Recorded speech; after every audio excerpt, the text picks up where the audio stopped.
Let's unplug it for 40 seconds. That's a plug. I teach it. It's the IT answer for everything.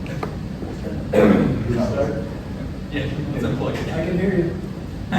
So I think we were I was on trying to be a little loud for you there. Saturday I was flying to Montreal, and the Air Canada flight, they got delayed, and they said, we need to power down and power back up again. Yeah. Alison has that. Fix things. Good cash. Yeah, it's like super comforting when it's an airplane. Yeah, I know. Yeah, with my laptop, that's okay. Yeah, laptop family, no problem. Like, Yeah, longer on ground. Yeah, when 30,000 people in the air. Yeah. It's not what I want to hear.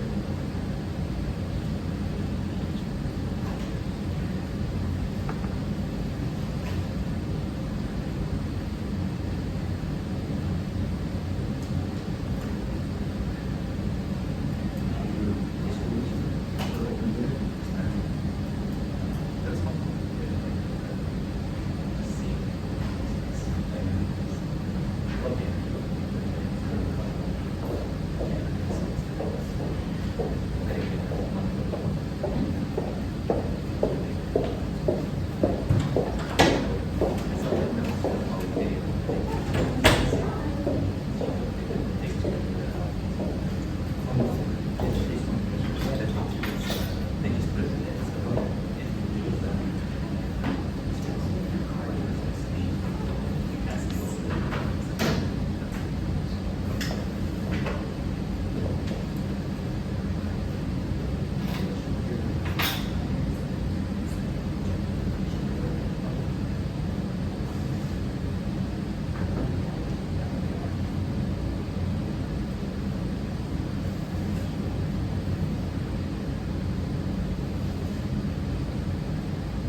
Public input concerning items on the closed session agenda. All members of the public who have requested to address the governing board regarding items that are on the closed session agenda. Is there any public input? There is nothing. Therefore, we'll move 1.3, adjournment into closed session. The board will meet in a closed session and consider the following matters. 2.1, conference with legal counsel existing litigation, governing code section 5495, 6.9. As is identified on the agenda. 2.2, conference with real property negotiators, government code section 5495.6.8. One matter as is identified on the agenda. 2.3, conference with real property negotiators, government code 5495.6.8. One matter as is identified on the agenda. And 2.4, evaluation of employee, evaluation of performance of public employee 54957E1. One matter as is identified on the agenda. The board will now enter closed session at 4:46 p.m.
some complaints or some issues like the audience couldn't hear.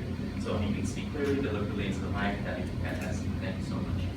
So 3.1, call to order open session. We're reconvening open session at 5:54 p.m. By law and board policy, I must notify you that this meeting is being recorded. By law and board policy, any member of the public may address the board on an item on the agenda or any non-agenda item. The public must present a written request to the board. Therefore, I ask you to kindly submit your speakers lists at this time to help us run an efficient meeting. Speakers lists for non-agenda items need to turn in prior to item 4.2. Hearing the public regarding non-agenda items. You will be recognized and called to the podium at the time. You have 3 minutes to address the governing board. For those individuals who wish to comment on a particular agenda item, your speakers will need to be turned in by item 5.5, hearing of the public regarding agenda items. You'll be recognized and called to the podium when the requested agenda item comes up. You have 3 minutes to address the governing board. 3.2, report of action taken in closed session. Governing board in closed session. No action was taken. 3.3, pledge of allegiance and welcome. Councilor McClurg, please, and pledge of allegiance. Ready? Begin.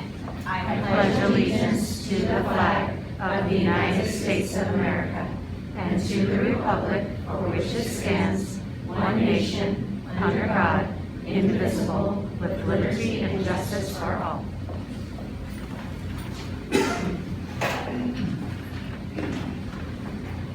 No kids this time, it's a little early still. We'll have them the next month. 3.4, approval agenda. Is there a motion to approve the agenda? So, Is there a second? Second. All in favor? Aye. Motion passes unanimously. 4.1, correspondence. Dr. McClurg. Good evening. The superintendent's office received the following correspondence regarding district business on this topic. Commendations for school staff. Thank you. Thank you. 4.2, hearing public regarding non-agenda items. We'll now call the members of the public who requested to address the governing board regarding items that are not on the agenda. Members of the public who would like to address the governing board regarding a non-agenda item must complete and submit a speaker slip at this time. And we have 3 speakers. I'll just take them as we get them. First one is a concerned parent. The second one is Evan Sloan.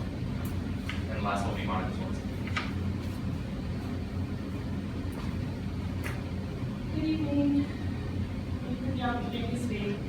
Had a chance to go and see the new school, and I just wanted to share with you some of my concerns. So I know we've been having issues with stormwater runoff, but there is an open drainage pipe in the bioswale that measures like 18 inches. That's has no mesh or anything on it. It's not protected. I hate to see the kid go after a fall or something. So hopefully you guys can address that. There's a couple other pipes that are a little bit smaller, like 13 inches, but the 18-inch one is my biggest concern. Also, the bioswales are just wide open to the field, so even out there playing rain, maybe like frisbee, you're not really watching where you're running, you're falling into that bioswale. And at the bottom is some really gross standing water. But the new basketball area, there's one for the big kids, one for the smaller kids, and they have backboards just like regular basketball backboards with really sharp, pointy edges. So I'm not sure how I know you guys found, it's great to do the rest of the playground equipment looks great, but I'm concerned about kids getting hurt on that. So hopefully you guys can take a look at it. And the new dolphin statue that someone told me it was donated. I'm not sure where it came from. I don't remember it being part of the plan. But the kids love to play on it. And I know they're not supposed to, but it's hard to keep them off. So I am concerned about safety in the schools. Something that I mentioned before, brought up. Even with the new queue, there's still a line of cars coming from the neighborhood. There's still really no way for first responders to get to the school if something should happen. I think that would drop off because there's parked cars along both sides of the street and traffic going in both directions. But even on campus, there are a lot of parents that are following the rules and they're double parking and their kids are jumping out and they're crossing over 2 to 3 lanes of traffic to get their kids to the entrance. So it's going to take a lot of additional manpower to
and DMUSD trustees. I'm back. Again, my name is Evan Starr. At the July 24th, 2024 board meeting, I made public comment of 2 observations about Del Mar's management of its special education litigation. First observation was that SPED litigation is now being subjected to very strict scrutiny. Del Mar will not be immune. Second observation was failure to adequately evaluate, monitor, and manage special education litigation can amount to the dereliction of your fiduciary duty. Unfortunately, my public comment last time got cut short. No worries, I'm used to it. Been this side about 40 years now. So tonight I'll offer 2 suggestions to help Del Mar manage its special education litigation. First, many special education cases will be resolved fairly simply for a nominal payment or for a minor change to the child's placement or their services. Those cases are really not of significant concern to the board and the staff since they handle them with the problem. However, for every special education case that is not quickly resolved by superintendent, by the staff, the superintendent and trustees need to request from their counsel a report on the litigation with a cost-benefit analysis of all of Del Mar's litigation options, including settlement. Put another way, you have to know what your best alternative to a negotiated agreement is. This is often referred to as the BATNA in negotiation circles, and without that, you can't really make a determination on whether it's wise to proceed with expensive litigation or to resolve the case. Suggestion 2 is in advance of every major litigation event, like significant motion practice, an evidentiary hearing, or a trial, the superintendent and the trustees need to request from their counsel an updated report of the litigation with an updated cost-benefit analysis of all the options. And then, of course, before a bunch of money is spent on litigation, the superintendent and the trustees need to consider and evaluate that report and that cost-benefit analysis so that they can direct their counsel to proceed and implement the most effective and cost-effective solution for every special education case. Failure to take these simple steps opens Del Mar to spending far more on SPED litigation than is necessary. At the heart of special education is helping students with disabilities access the school curriculum. Our hope is that these observations and suggestions will change the culture and in turn do far more to help kids up front and end needless litigation on the back end. Thank you so much for your time and indulgence. Thank you. And Monica Swanson.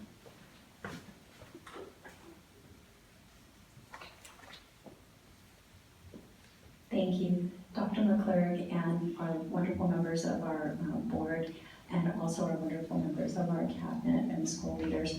I wanted to just come and personally say thank you for supporting Learning for Teachers. This summer, I had the amazing opportunity to join with 5 other teachers. 2 of them were site leaders, principals, and we all went as learners together to the Nueva School up in San Mateo. And our purpose, our objective, was to deepen our learning around integrated design thinking into all areas of learning. And we have had a lot of wonderful training around design thinking.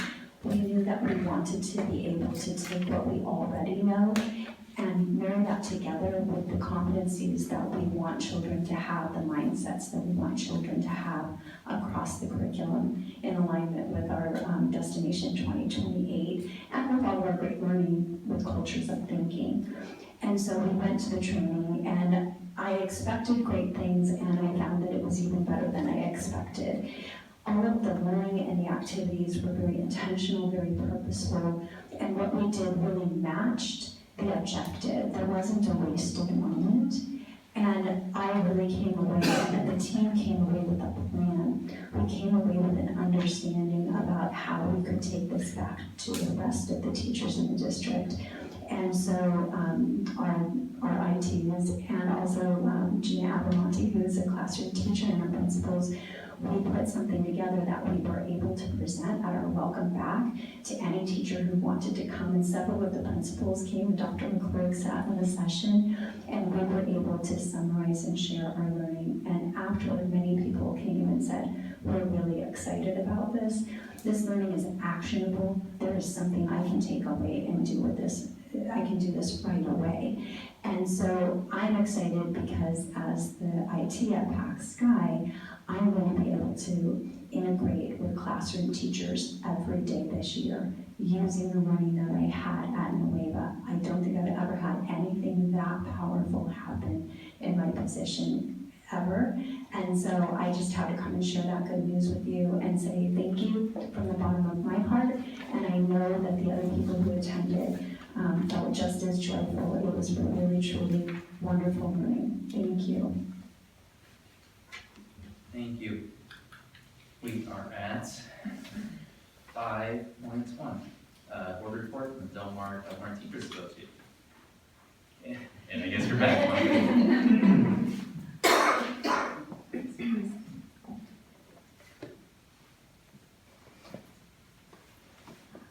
I'm the vice president, and normally I don't come and speak at board meetings, but our wonderful president is making sure that he's got everything ready for back to school night and also taking care of spending good quality time with his family. So he sent some notes and he said, make these your own. So they're mostly his, but they're a little bit mine.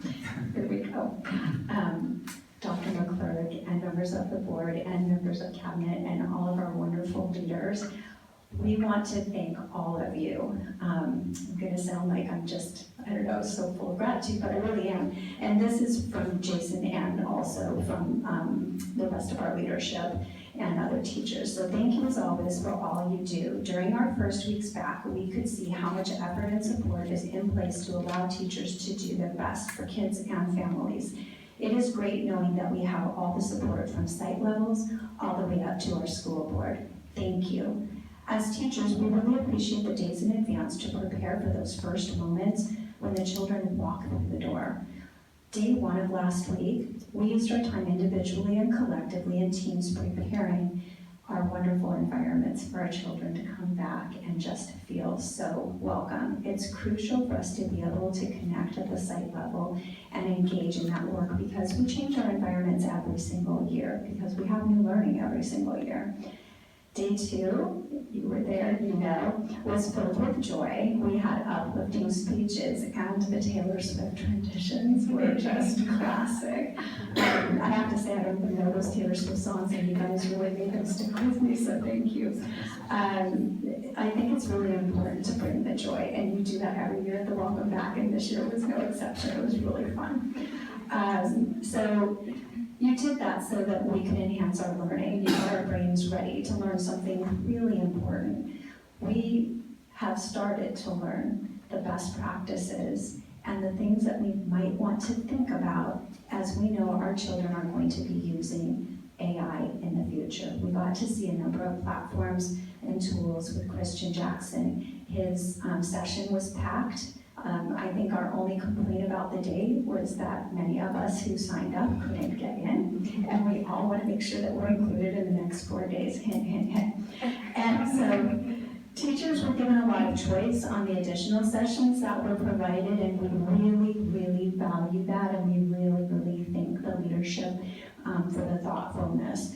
Several of the sessions also involved teacher leaders as presenters, and that makes it very relatable, and we appreciate that as well.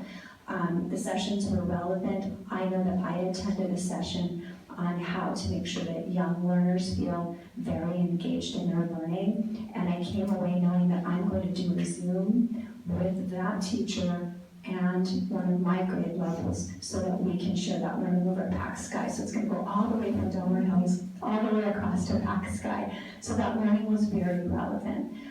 It was stimulating and it was inspiring. So thank you.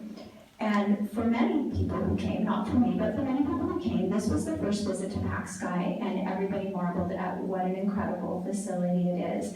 And as marvelous as it is, even over the summer, we saw even more improvements. We saw even more thoughtfulness, so thank you. And day 3, we did site learning, and I'm saying this mostly for people who might not have been there. We had this really fun Olympic thing that we did, and then we talked about instructional practices that we know we're going to carry into the year. And then it was hard. we did have to do emergency preparedness, and we did need to think about how we keep our kids safe. And I bring that up because we are having a lot of fun, but there's a lot of purpose behind what we're doing, and there's a lot of balance in what's being presented. So then, for the last 2 days, we get to go back and make sure that our environments are what they are, and we make sure that we have everything ready for the students. And then we all have a sleepless night because we wonder if we've got it all right. And then we come in and our principal and somebody, maybe a couple of somebodies from our district office will come and make sure that they are there to say welcome, and they greet us. And everyone had a marvelous first day. We didn't hear anything otherwise. And that doesn't happen easily. That happens with a lot of really purposeful planning and really big hearts. So we want you to know that those days that we're given when we get to work as teams and when we get to work individually in our environments are very valued, as is the learning and the joy and the fun that you bring. So it was really, I think, probably the best launch I've ever seen as a teacher in our district. And I know that Jason shares the same sentiments. So thank you very much. And as I would say to the kids, kiss your brains and give yourselves a pat on the back. Because that went really well. Thank you. Thank you, Monica. I can just have you standing there all day. I am very overjoyed right now. That was my children the last 2 days. Appreciate everything you guys do. Thank you so much.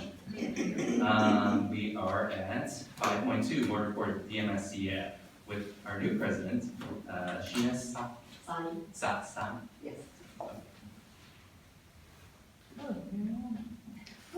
I'm wearing the same dress. So.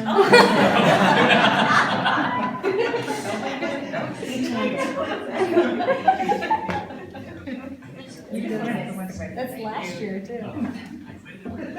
Good evening, everyone. What a privilege it is to be here in front of you all on the second day of school. I can tell you that at DMSCF we are so excited to welcome all the children back to school. As a parent of a third grader at the Heights, I have to tell you how much more excited the kids are at the Heights. We were greeted by Dr. McClurg as well as Chris yesterday morning, and the kids were so excited to finally have their school back, and what a beautiful school they have. But all the children in the district, we are so excited for them and everything that's in store for them for the year. A couple of nuances. This is our 25th year at DMSCF. We've gone through a lot of transitions, and it's important for us to look back so that we can understand where we are and where we're going. Some of the nuances. DMSCF was founded in 2000 because the state of California would not be funding arts and music. That later obviously added to technology and sciences and PE, but the actual intent was for the arts and music that were cut out by the state. In 2002, what was salient was there was a loss of basic aid to the schools, and DMUSD was unfortunately lost a lot more than San Diego Unified School District. In 2009, DMSCF changed from raising funds for the current year to the next year. In 2015, DMSCF started now fundraising for STEAM Plus, what we call STEAM Plus. In there was science, technology, engineering, arts, and mathematics. We've now since changed that to innovation and technology, as well as science, art, music, and PE. 2019 was the most we ever raised. Now remember, our fundraising now is for the future year, and the current year is for the future year. That year, based on our fundraising, we were able to basically help to cover 12 STEAM Plus teachers. And then in 2020, our fundraising goal was reduced from 1.8 million to 1.4 because of COVID and lower enrollment. And in 2024, Proposition 28 took effect and is now helping us with our fundraising efforts because of the following reasons. You will note on this is the last 10 odd years of fundraising.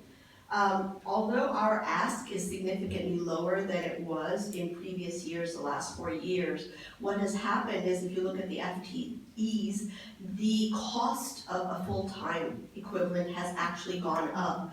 So although at DMSEF we are raising about the same for the last several years, we are not covering as much, but yet we are an integral part of our partnership with DMUSD, because last year, that $1.175 million check that we were able to grant the school district provided effectively 8.7 teachers, STEAM Plus teachers, accredited STEAM Plus teachers. That meant basically every school got almost a full teacher because of DMSEF and our fundraising efforts.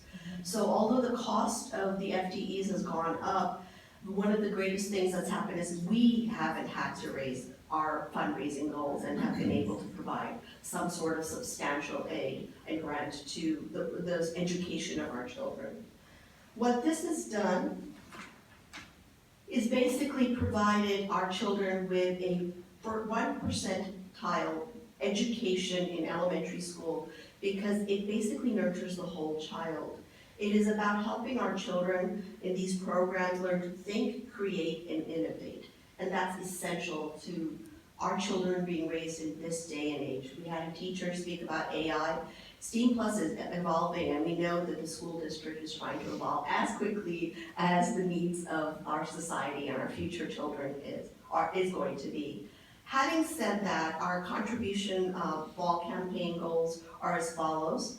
We are asking for $800 per student, but we will be giving out our proud sponsor package, car magnets, for between $400 and $999 per student. Now, this was a very good campaign last year, so we've kept it the same. And anyone who gives $1,000 will be getting our visionary. And that would help us with the children whose parents cannot afford to actually give us a substantial amount. Last year, the bulk of our money was raised in the fall campaign, and we're hoping that that technique and that fundraising campaign will just be as utilitarian as it was last year. Our fundraising campaigns in most schools start on September the 1st and ends on 22nd of September. A couple of schools will be going either before or after. We're still working on the details for that. Why give to DMSEF? As I've already highlighted, one of the biggest differences between our school district and the other school districts in California are as follows, and even up the street from us at Solana Beach and other school districts. We provide education through STEAM Plus with accredited teachers, where some of the other school districts don't have that measure of professionalism or accreditation for their school teachers in STEAM Plus programs. One of the other reasons is these children, like I said, because of the innovation of our programming, are getting the top 1 percentile education in elementary school in this state, and we hope to continue to do so. We are hoping that our year will be very successful and that we will continue to be able to make a difference here at DMUSD. We'd like to specifically thank everyone at the office, predominantly Dr. McClurg, Alison, and Chris. They've been instrumental in getting us the information we need the last 2 months to be able to get our campaign up and running. So here's to a successful year. Thank you, and I look forward to coming back to speak with you in the future. Thank you so much. That's great. All right. We have to go to 5.7. There's a time certain item on here. So we're going to go move to 5.7 first. Public hearing regarding increase in statutory school fees imposed on new residential and commercial industrial construction pursuant to Education Code Section 17620 and Government Code Section 65995. This is the time designated for a public hearing on the increase of statutory school fees in accordance with Education Code Section 17620 and Government Code Section 65995. I declare that the hearing is now open at 6:19 p.m. The board will accept any written comments, any public written comments. And Chris Delehanty will now introduce Doug Floyd with Coughlin Gruber.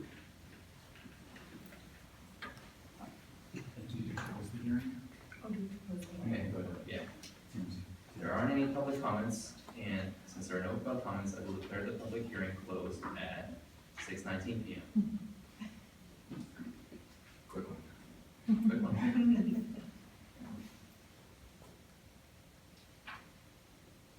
10.1? We are, okay. Yeah. I didn't do 5.8 yet. Sorry. Well, 5.8. 5.8 just directs us to 10.1 residency. Okay. Yes, this just tells us time certain, so by the time. Gotcha. you Okay. back, Appreciate it. You're right there.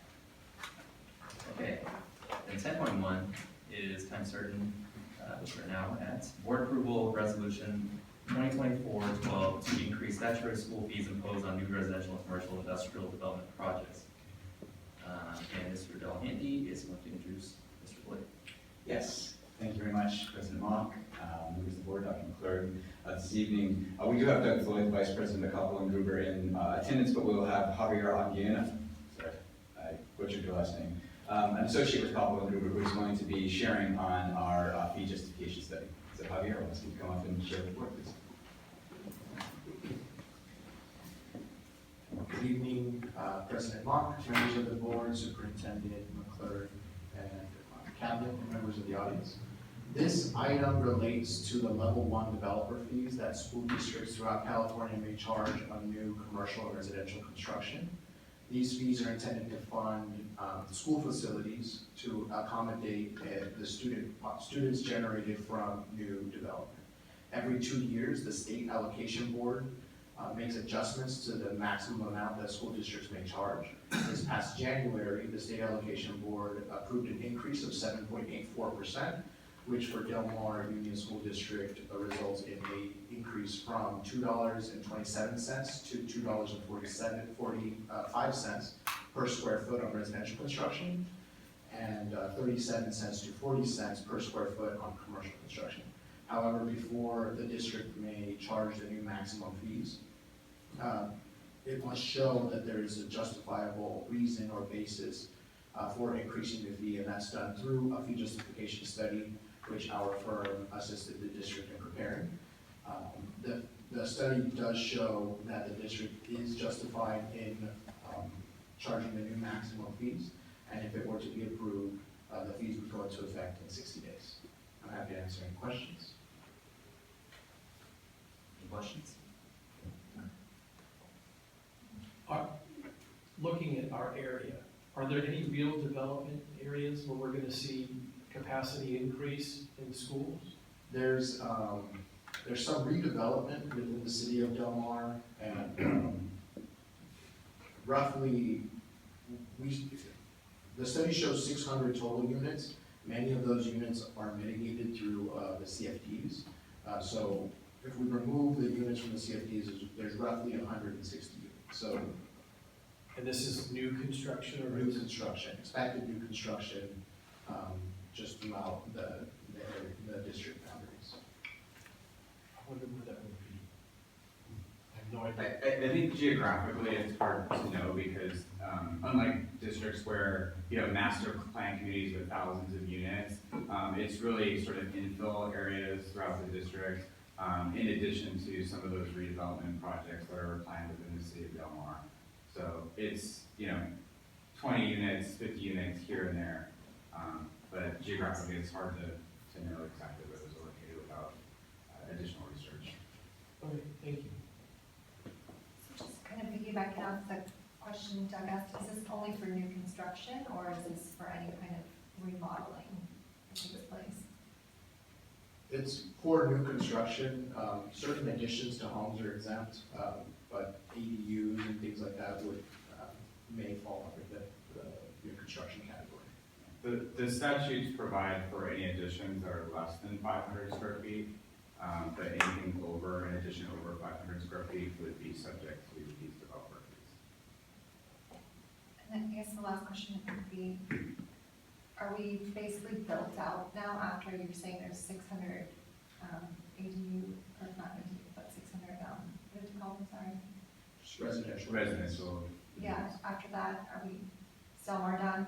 I don't know if that would say built out. Our projections go 10 years out, Okay. and this is based on information from the city of Del Mar, the city of San Diego. Of course, Within our development. boundary. Yeah, within our boundaries. Of course, things can change. In my backyard, there was a golf course, and now it's being redeveloped into units. So, and that wasn't in original plans 10 years ago. So there could be additional development, but this is just what we see as being entitled or in design or under construction. If there's no other questions, is there a motion to approve resolution 2024-12? Well, before we do, what are we increasing it to? So the fee for residential construction is $2.27 to $2.45, so 18 cents on residential and 3 cents more on commercial.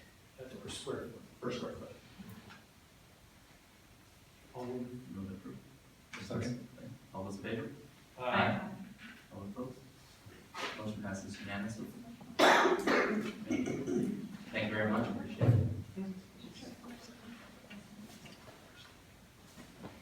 All right.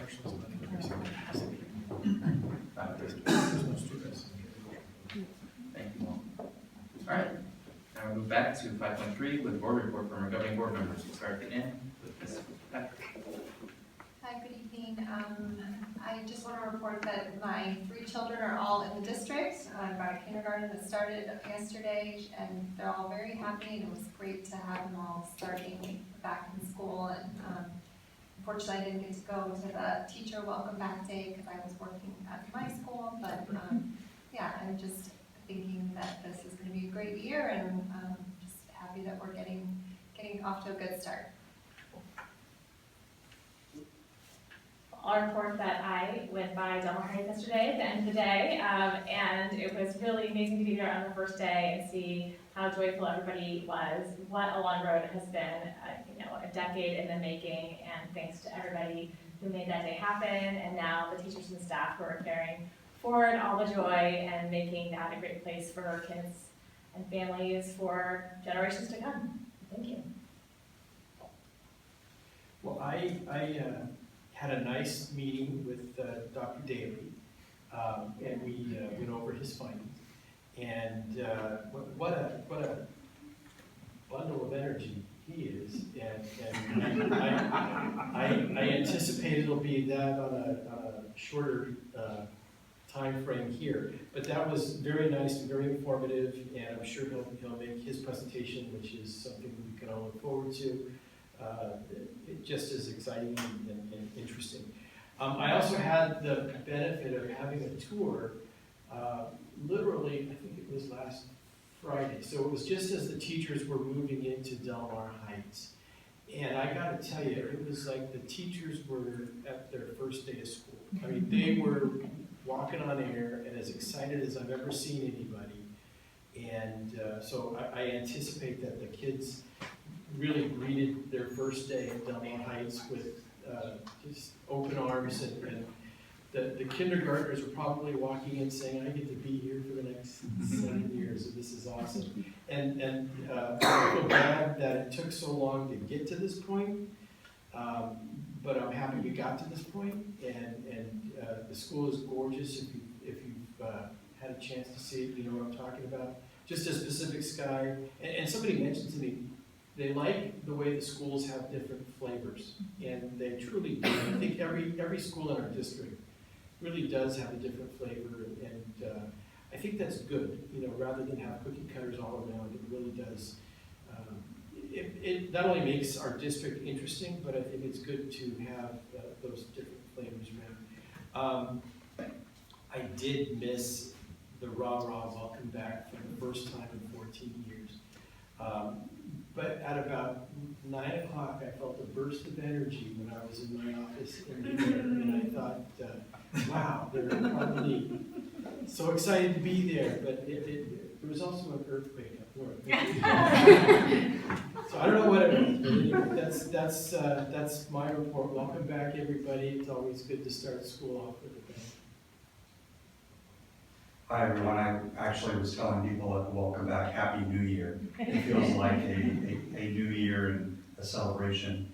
So I too had an opportunity to spend quality time with Dr. Alison Daly and deep dive into the great work that we're going to see tonight.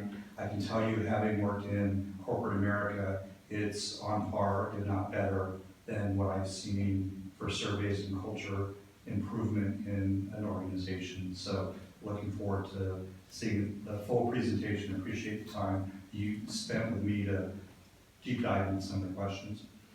I also had the opportunity to meet our new teachers at the Great Beginnings New Hire event. And if you think about these new people, they bring a new energy. They are either relatively new or they're coming from other places, and it brings that energy and learning from other places and new blood into the organization. And the fact that they chose us, it means that we're an attractive place for our staff to work. I also enjoyed not wearing a hard hat on my visit to the Delmar Heights property to walk through and to see the teachers unpacking boxes. And if you remember what it's like to move into a new house, or even just a different house, and you're unpacking the boxes and just the energy of imagining what your life is going to be like in that new space. And every space is different, but it's got this new freshness, and it creates a new community. Now it's a 9th community that we have. Everyone is different, but the energy there was amazing. And finally, the welcome back is probably the highlight. I was at Pacific Sky for a promotion ceremony, which is amazing at the end of the year, but to go back to Pacific Sky for the welcome back was amazing. You probably heard that there were some Taylor Swift songs. I learned a lot. I learned who the problem is. We had an amazing guest speaker who spoke about artificial intelligence, which makes a lot of people afraid, but just the opportunities as practitioners of teaching to understand how to use that as a new tool is amazing. And we'll have that same expert coming back through the course of the year for additional education. And so finally, and it's what you're talking about, Monica, it's the culture of learning. You know, when we're in this room or in any of the classrooms or any of the sites, we have to be thinking about teaching and learning. And to watch the learning by the teachers being taught by other teachers, and to show how fun learning can be, you know that we have that culture in that setting, we have it for our kids in the classroom. So thanks for all the folks who put on the welcome back and all the training that went on and learning and the fun. Man, sometimes I like going last because it's easier. There's actually some shit, but you guys covered like pretty much everything I was gonna say. But just kind of going down the list of my things that I kind of went through. I was at New Beginnings as well, and really had a great time just welcoming people here. And I exactly what you're saying. I'm thankful that they come to our district, and I think we have a wonderful district, and I'm glad that they're here and to take part of their journey with us. I was at visit Delmar Heights. I was prepared to go drive there and get my hard hat, and then I step out and I'm like, wait a second, the school opens in like a week and a half. I guess I don't need to be like ready for that. But it was wonderful. It was wonderful to be able to see the teachers going back into their rooms. Literally teachers that they were saying, I'm so happy to be back home. And it had been years now. It's amazing that it's been like about 4 or 5 years or whatever that's been. And I'm just so happy for those teachers that were able to kind of go into a brand new space. They've been there. Some had been in portables their whole entire careers that were not in the best shape, and now they get to move into a new space. And just watching them, they're just overjoyed, and just being able to see the energy in there. It's fantastic, and I'm so happy for them. And I would be happy for the kids too. I wasn't able to make it yesterday. I was actually at my own kids' school, so I was I signed up now again another year to be the Eagle again. So several years ago as the Eagle, you may see me or may not see me in the Eagle costume because I'll have the hat on. But yeah, it's been wonderful.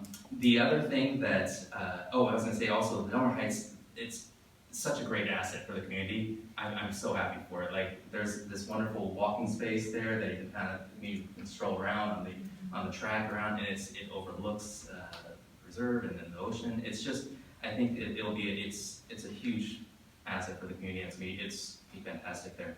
And then the other thing that I was at was the welcome back. So I was there doing the welcome back at Pacific Sky, and it's just funny because I wake up, I have the shortest commute, I would say that, like, it's literally a block away from me.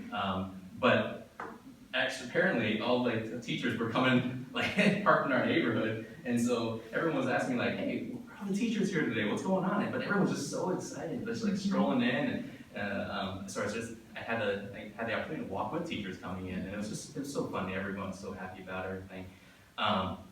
Super video, that was super fun. So really, I believe it was Megan and Nancy that worked on that. So that was awesome. And I know you guys, the actors were also wonderful as well in your roles. But yeah, that was hilarious and a lot of fun.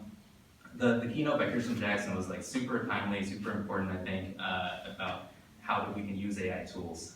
And it's something that I believe that we need to embrace it. It is something that allows us to be more effective and efficient. And it was very helpful to kind of see all the things laid out. As Monica says, it's one of the most popular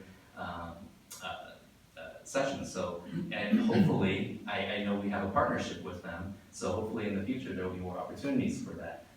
And we look forward to hearing about that for the teachers. And yeah, so I think that was it for me. So appreciate it. Thank you. Welcome back, everyone. And it's been a fantastic year. Thank you. And we are at 5.4 with board report from the superintendent. 5.4. Great, I'm very inspired after hearing our board members' reports. Thank you so much. It has been a great welcome back, and we're off to such a good start. And when I think about what you've just been talking about, a couple of things just stand out to me. And one of the things some of the things we pay most attention to is, what kinds of places do we want for our children? We want them to feel joy and to be inspired and to know that the people around them are making decisions based on what's best for them with a lot of intentionality. And then I also think about what we want for our adults, and we want a lot of those exact same things. And what you talked about and what Monica shared about Welcome Back shows that we are really serious about education. We know how important the work is that we do, and we also know it's important that we have a great place to work and a great place to be, not just for children, but for adults. So to see us come together and laugh and enjoy work is really fun, and so it is off to just a great start. And our great beginnings for our new teachers. It's wonderful to see, first of all, our HR department does such great work having a broad outreach for every position, and then to get to see the people who are hired from all over. We have people from the Midwest, from the East Coast, from Spain, from our own backyard, and so it's really fun to actually welcome them from all over and have them join our DMUSD team and family. So great job, HR, and Ryan, and your whole team has done such a wonderful job, and we get to actually meet them. And also, I do want to say that it's very unique that our board speaks the language of what our frameworks are. And hear you talk tonight about cultures of thinking and about the essential elements of instruction and the importance of the work that we do with our facilities, and is really unique, and I appreciate how much you care and are invested in what goes on in our schools. And you actually can speak it because you really are part of it. So thank you, and I am very grateful that you pay so much attention, and every decision you make is thoughtful, well thought out. You ask us good questions so that we can make good recommendations as staff and do the best work possible for you and for the whole community. So it's wonderful. I want to share, we have actually our very own dietitian, Isabella Huang, is our registered dietitian who works with Jamie in our Child Nutrition Services. She recently published in the official journal for the California Child Nutrition Profession, and it's called Poppy Seeds. I thought it's a cute name for their journal. I'll just read a couple of excerpts from it. She's such a great writer and kind of captured the incredible things from our Child Nutrition Services. This was just published this month. This past year marked a significant milestone for the Del Mar Union School District, the launch of our own in-house Child Nutrition Services program, providing nutritious meals directly within the district. And she goes on a little bit later to say, at the heart of our program is our exceptional team, each contributing unique skills and backgrounds. And she talked about what they tackled. We tackled questions like, how do we cook 12,000 dumplings in 3 pots? Or how do we cook 200 pounds of pasta in 6 ovens? They conquered every twist and turn thrown our way, even those beyond our control. This diversity has been through our strength, fostering a rich environment of creativity and innovation. Developing new recipes has been one of the most exciting parts of this year. We've spent countless hours in the kitchen experimenting with various ingredients and cooking methods to achieve the best outcomes for our operations. Receiving positive feedback from students during taste tests of these new recipes has been one of the most rewarding parts of the year. Another highlight of our school year has been our farm to school collaboration. This initiative not only supports our local community, but also educates our students about the benefits of fresh, locally sourced food. Reflecting on our journey, I feel a deep sense of pride and gratitude. We surpassed our meal counts for both breakfast and lunch compared to previous years. And then she goes on to how many they served.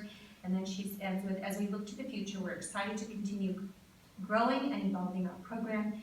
Here's to our first successful year and many more years of healthy meals and happy students to come.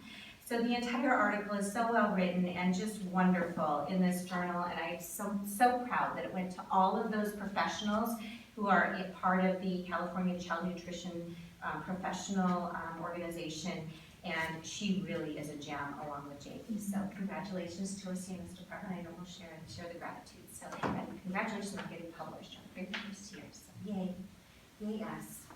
Thank you. Thank you, Liz. Thank you for sharing. We are at 5.5, hearing the public regarding agenda items. So if anyone would like to address the governing board on a particular agenda, your speakers list needs to be turned in at this time. You would recognize and call the podium when your requested agenda item comes up. You have 3 minutes to address the governing board. 5.6, board approval minutes for the July 24, 2024 meeting. Is there a motion to approve those minutes? So moved. Second? I'll second. All in favor? Aye. Motion passes unanimously. 5. Nope, we're done with 5.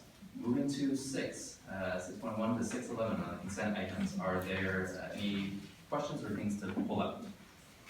6.2 and 6.5, please. 6.2, 6.5. All right. Everything else besides 6.265, is there a motion to approve? So moved. Great. Is there a second? Second. All those in favor? Aye. Motion passes unanimously. And start with 6.2. Are there any questions or? No, just would like to see the pays on the warrants and the purchase order, just on the warrant, sorry. Okay, thank you. Is there a motion to approve 6.2? So moved. Is there a second? Second. All those in favor? Aye. All those opposed? No. And motion passes 4-1, and we are at 6.5. Questions or?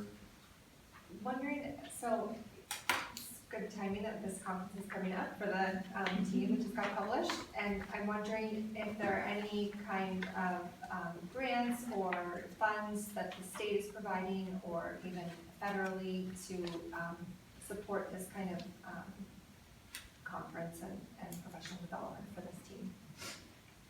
I am not aware of any grants that would specifically support this conference right now, but I know that Jamie is very involved in looking at ways to minimize costs and look at options for paying for items like this. So I'll follow up with him, but I would be surprised if he hasn't already looked because of his diligence in looking at ways to minimize costs in this program. And what's the total cost to attend? $2,200. Okay. All right, thank you. Can I just follow up on that? So that's a great question. I was curious, we do send our staff to conferences around the country, and are there opportunities to look for funding to help support that? Or is that a part of the process when we plan to attend each of them? We absolutely investigate grants as they come our way, and so we make a point of trying to look for those opportunities. We've also used at times some of the one-time funds that came out of the COVID relief monies, and so there have been places like that that could support things like professional money. Thank you. Is there a motion to approve 6.5? So moved. Is there a second? Second. All those in favor? Aye. All those opposed? Motion passes unanimously. Great. And we're going to move back to 5.4, the board report with superintendent. One more item, thank you, President Mock. I would like to introduce Ryan Stanley, our Assistant Superintendent of Human Resources, who's going to introduce us to some of the members of our team this evening. Mr. Stanley.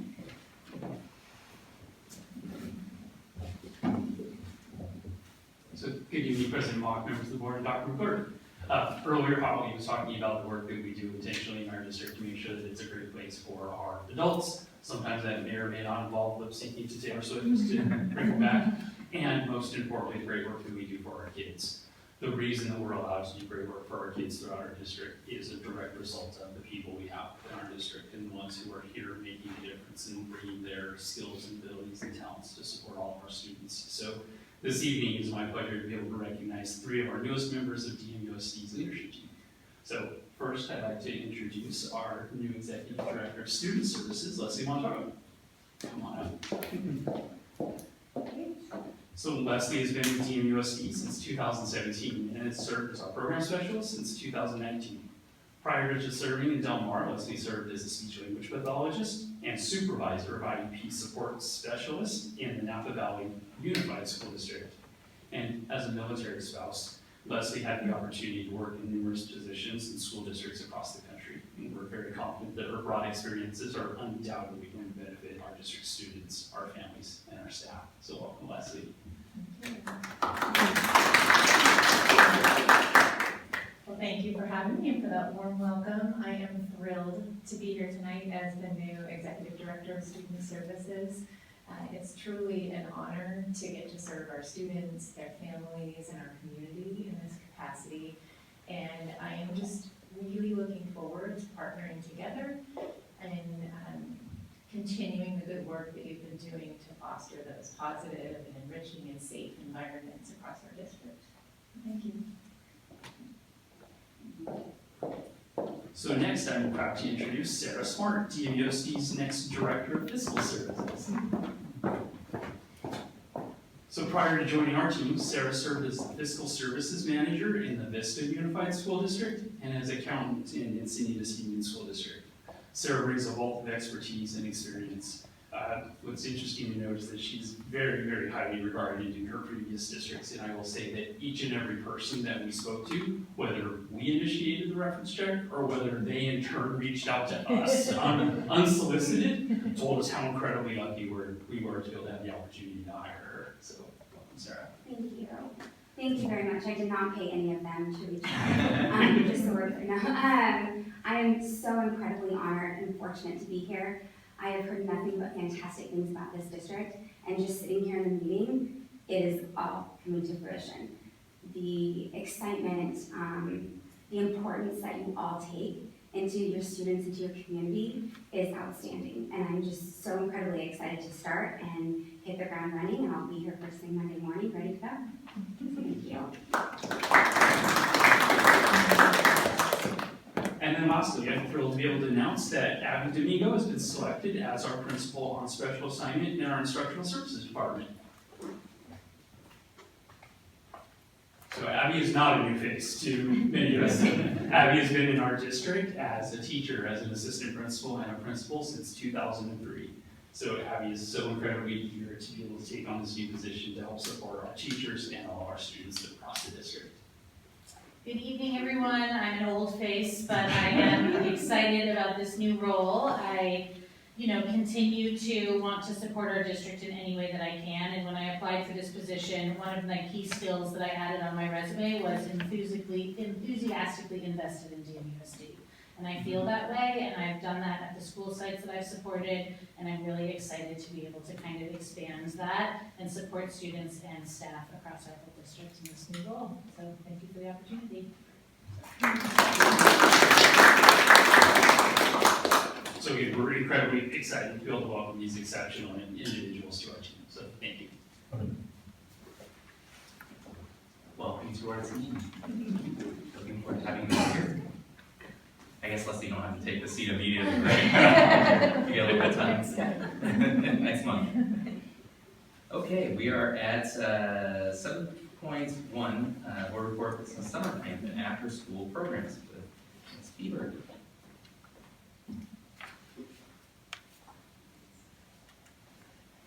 Right, good evening, President Mock, board members, Dr. McClurg. I'm really excited to present tonight about our summer camp program and our after-school care program. As we always pay attention to our programs and have the very best staff in place, to provide excellent opportunities for students. No doubt those opportunities continued over the summer and then will continue after school this school year.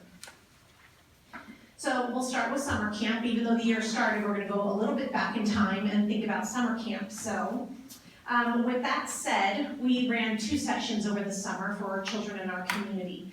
And those sessions ran from June 10th to July 3rd, and then July 8th through July 26th.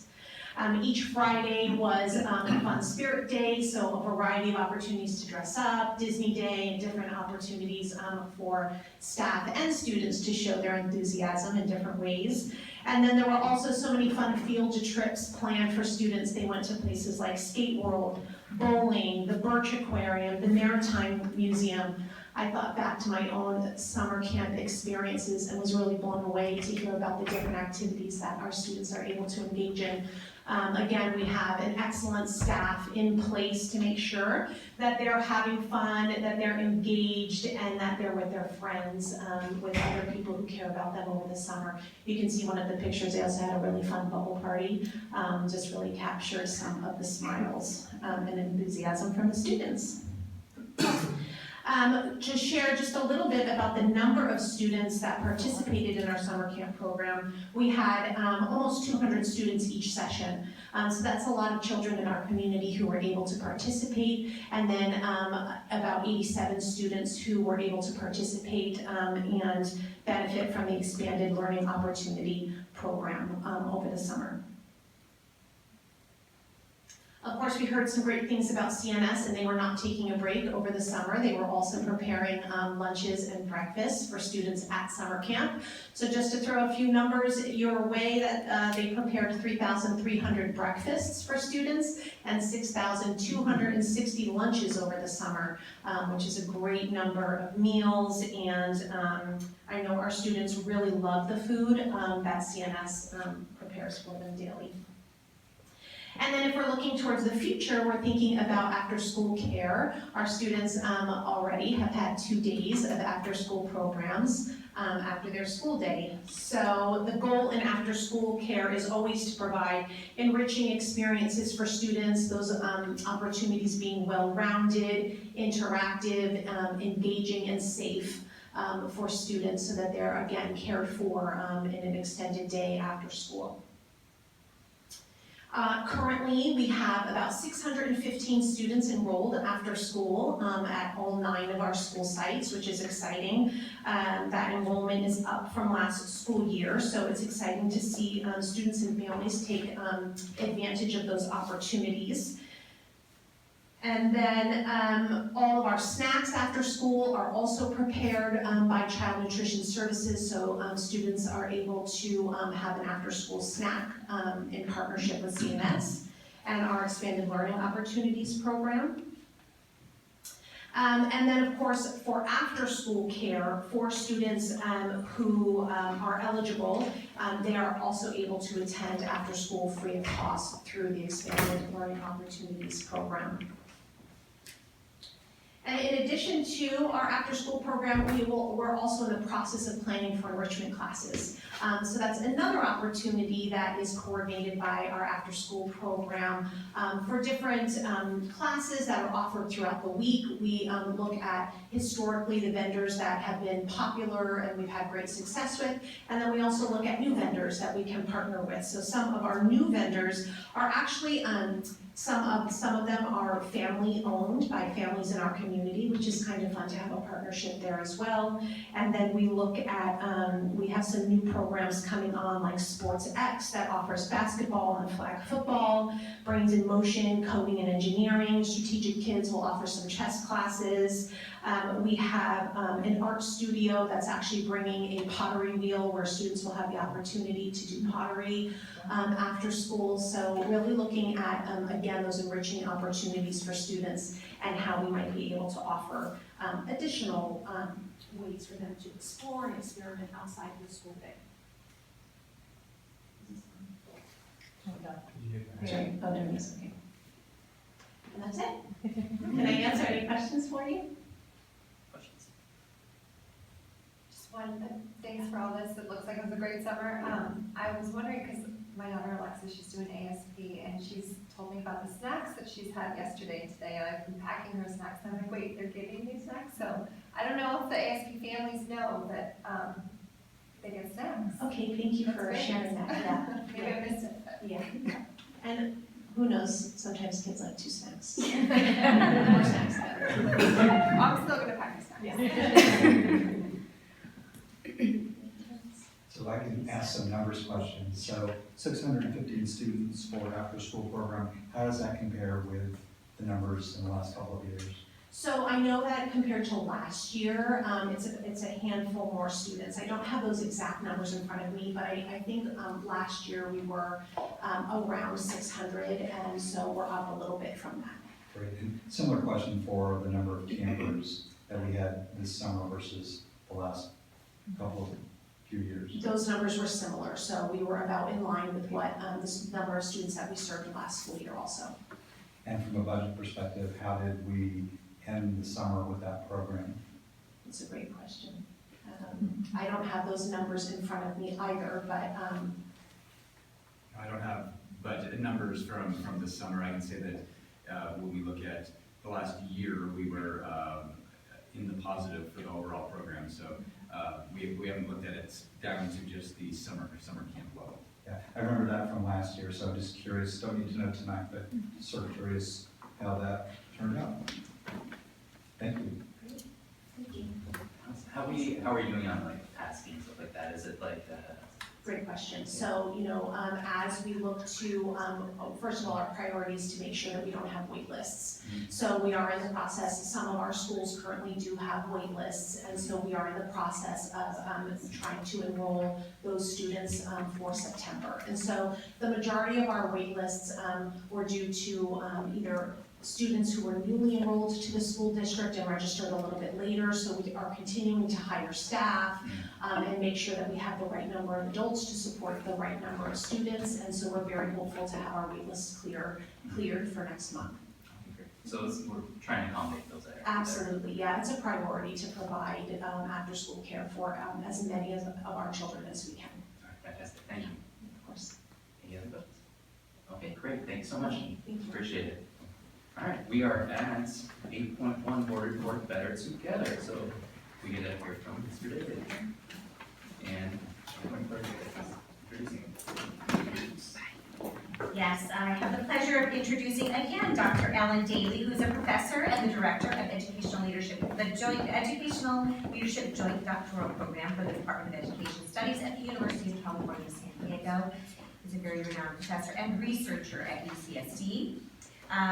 Where in his work, he has collaboratively supported the delivery of high-quality services and research, it's a mouthful, to school districts focusing on the rigorous examination of strengths, building leadership capacity, and facilitating the potential of systems for transformation, which is in just perfect alignment with how we ended up reaching out to Dr. Daly as a district and board. It has been the board's vision and direction to measure components of our strategic plan, as we know, with Destination 2028, and to do it in a way that is separate from the district. So that's how we landed on this partnership, and the board approved this partnership during the last school year. We're pleased with our partnership with you and the team so far. Dr. Daly has been wonderful this evening. We look forward to hearing from you as you present results from our recent Better Together survey. So welcome back.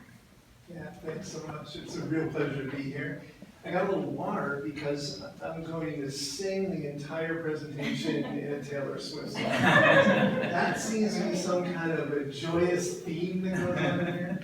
And Doug and Alan, if you both could submit your evaluations of my performance to the university, that would be fantastic. It certainly can hurt, for sure. Thank you all for having me back again. As you'll recall, I came and presented on the original startup of Better Together under your direction and guidance, and I'm here to report the results tonight. And I think what's kind of nice about tonight is that you've heard a lot of exciting stories, and I was really touched. Was it Monica?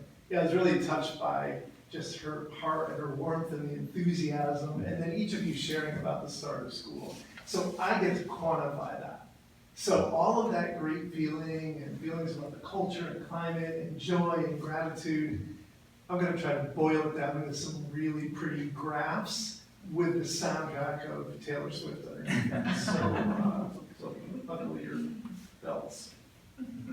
So for the next few minutes here, Holly hit it, she is very strong. She said, you're gonna have 30 minutes. This is like trying to wrangle a professor for 30 minutes. It's likely impossible, but I will do my darndest to stop at 30 minutes. So this is gonna be a little bit of a whirlwind. So you've had a little bit of a preview of what I'm gonna talk about. I'll be hitting some of those high points there and the key takeaway messages.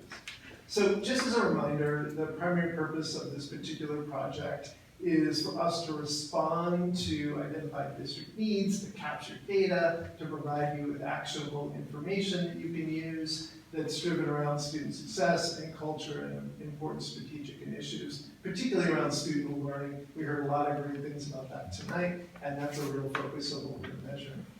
So we accomplished this through real partnership, and I want to take a moment and just recognize and appreciate the vision that you set for this work. I'll talk more about that in a minute. But I want to give a huge shout out to staff. Allison, Ryan, and Holly, and the entire team was really amazing to work with. And so I'm deeply indebted, our whole team is deeply indebted to your work. In fact, we've got a whole team of folks here that are doing things for us. And in honor of them, and because they couldn't be here tonight, I'm wearing a pair of socks that have their faces on them because they couldn't be here. And so this is one of the big gifts, and they said, since we can't be here, at least tell them we say hello. So my socks are saying hello to all of you on behalf of the team. You're welcome. And I just want to give a big shout out to staff. They were instrumental along the way, really helping us to think things through, asking good questions, really pushing on us to really think about this. We use a set of valid and reliable instruments. We've used them nationwide, worldwide to take these measurements. We've used them with thousands and thousands of educators, thousands of kids, thousands of classified folks. So we have a lot of confidence in the data that we're sharing with you today. Further, and this is something that Holly mentioned, while the district responsible for the sort of gathering of the data, we were responsible for the analysis and the reporting back of that data. So the district didn't have any hand in doing the analysis or anything like that. That was entirely on us. And that was done intentionally under your direction to say we can have some confidence that this data was being crunched by somebody from the outside. So that's an important thing to keep in mind. I'm going to share with you quite a bit of information. I want to highlight 7 key takeaways that I think are important just to remind you about here. So number one, we have really high response rates from across folks in the district. I'll talk a little bit about, we had rates that were slightly lower for classified staff and slightly lower for the parents. That said, they were higher than what we typically see in most districts that we collect data in. And that's the case for many things I want to tell you about your data, is that in comparing to other districts that we work with, this data is incredibly strong and our response rates are really good. You'll see them in a minute. I can also tell you that the climate results and culture results across the board were very positive. They were consistent within and across stakeholder groups. So we're getting some agreement around what the scores are. I think you heard some of that excitement tonight. We'll show you some of the results in a little bit here. I'll also suggest, and you'll see from the data, that the results generally were consistent around particular perceptions. In other words, you didn't have a lot of spread in the data in your scores. They were pretty focused. What we look for is we look for smaller standard deviations, as I talked about before, and I'll mention again, just to see how the data is converging or diverging in the case that may be, which is not the case here. We noted that there are some gaps between ideal and between current and ideal state. These gaps, while being present, were also directly in line with the strategic initiatives you have underway. You'll see these graphs a little bit later.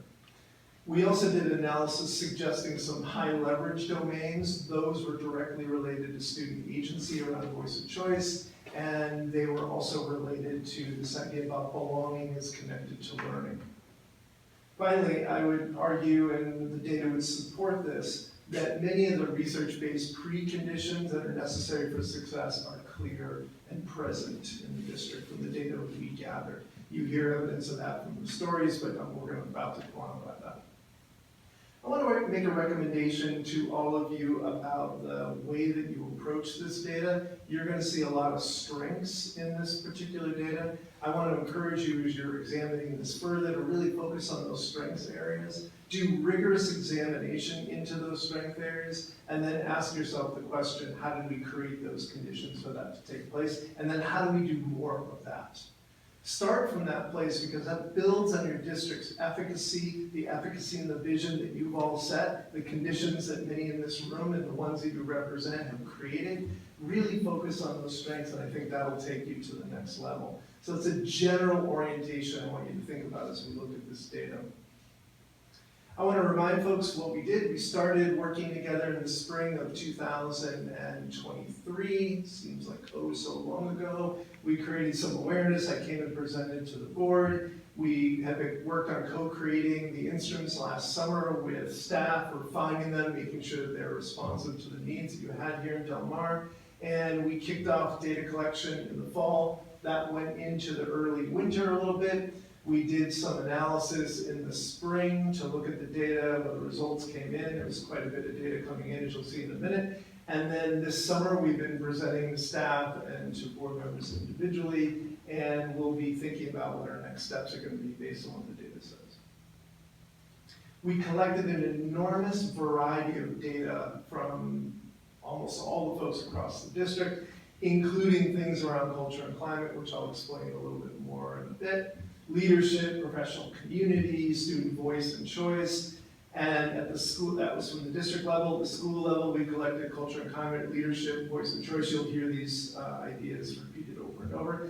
At the student level, we collected data from students at grades 3 and 5, only 3 and 5. I want to be clear about why we did that. That was an intentional strategy, because as I shared with you back in the spring of 2023, the idea is to look at these students over time, right? So we want to follow cohorts of students. So third graders become fourth graders, fourth and fifth graders become sixth graders, et cetera, and then we start over again.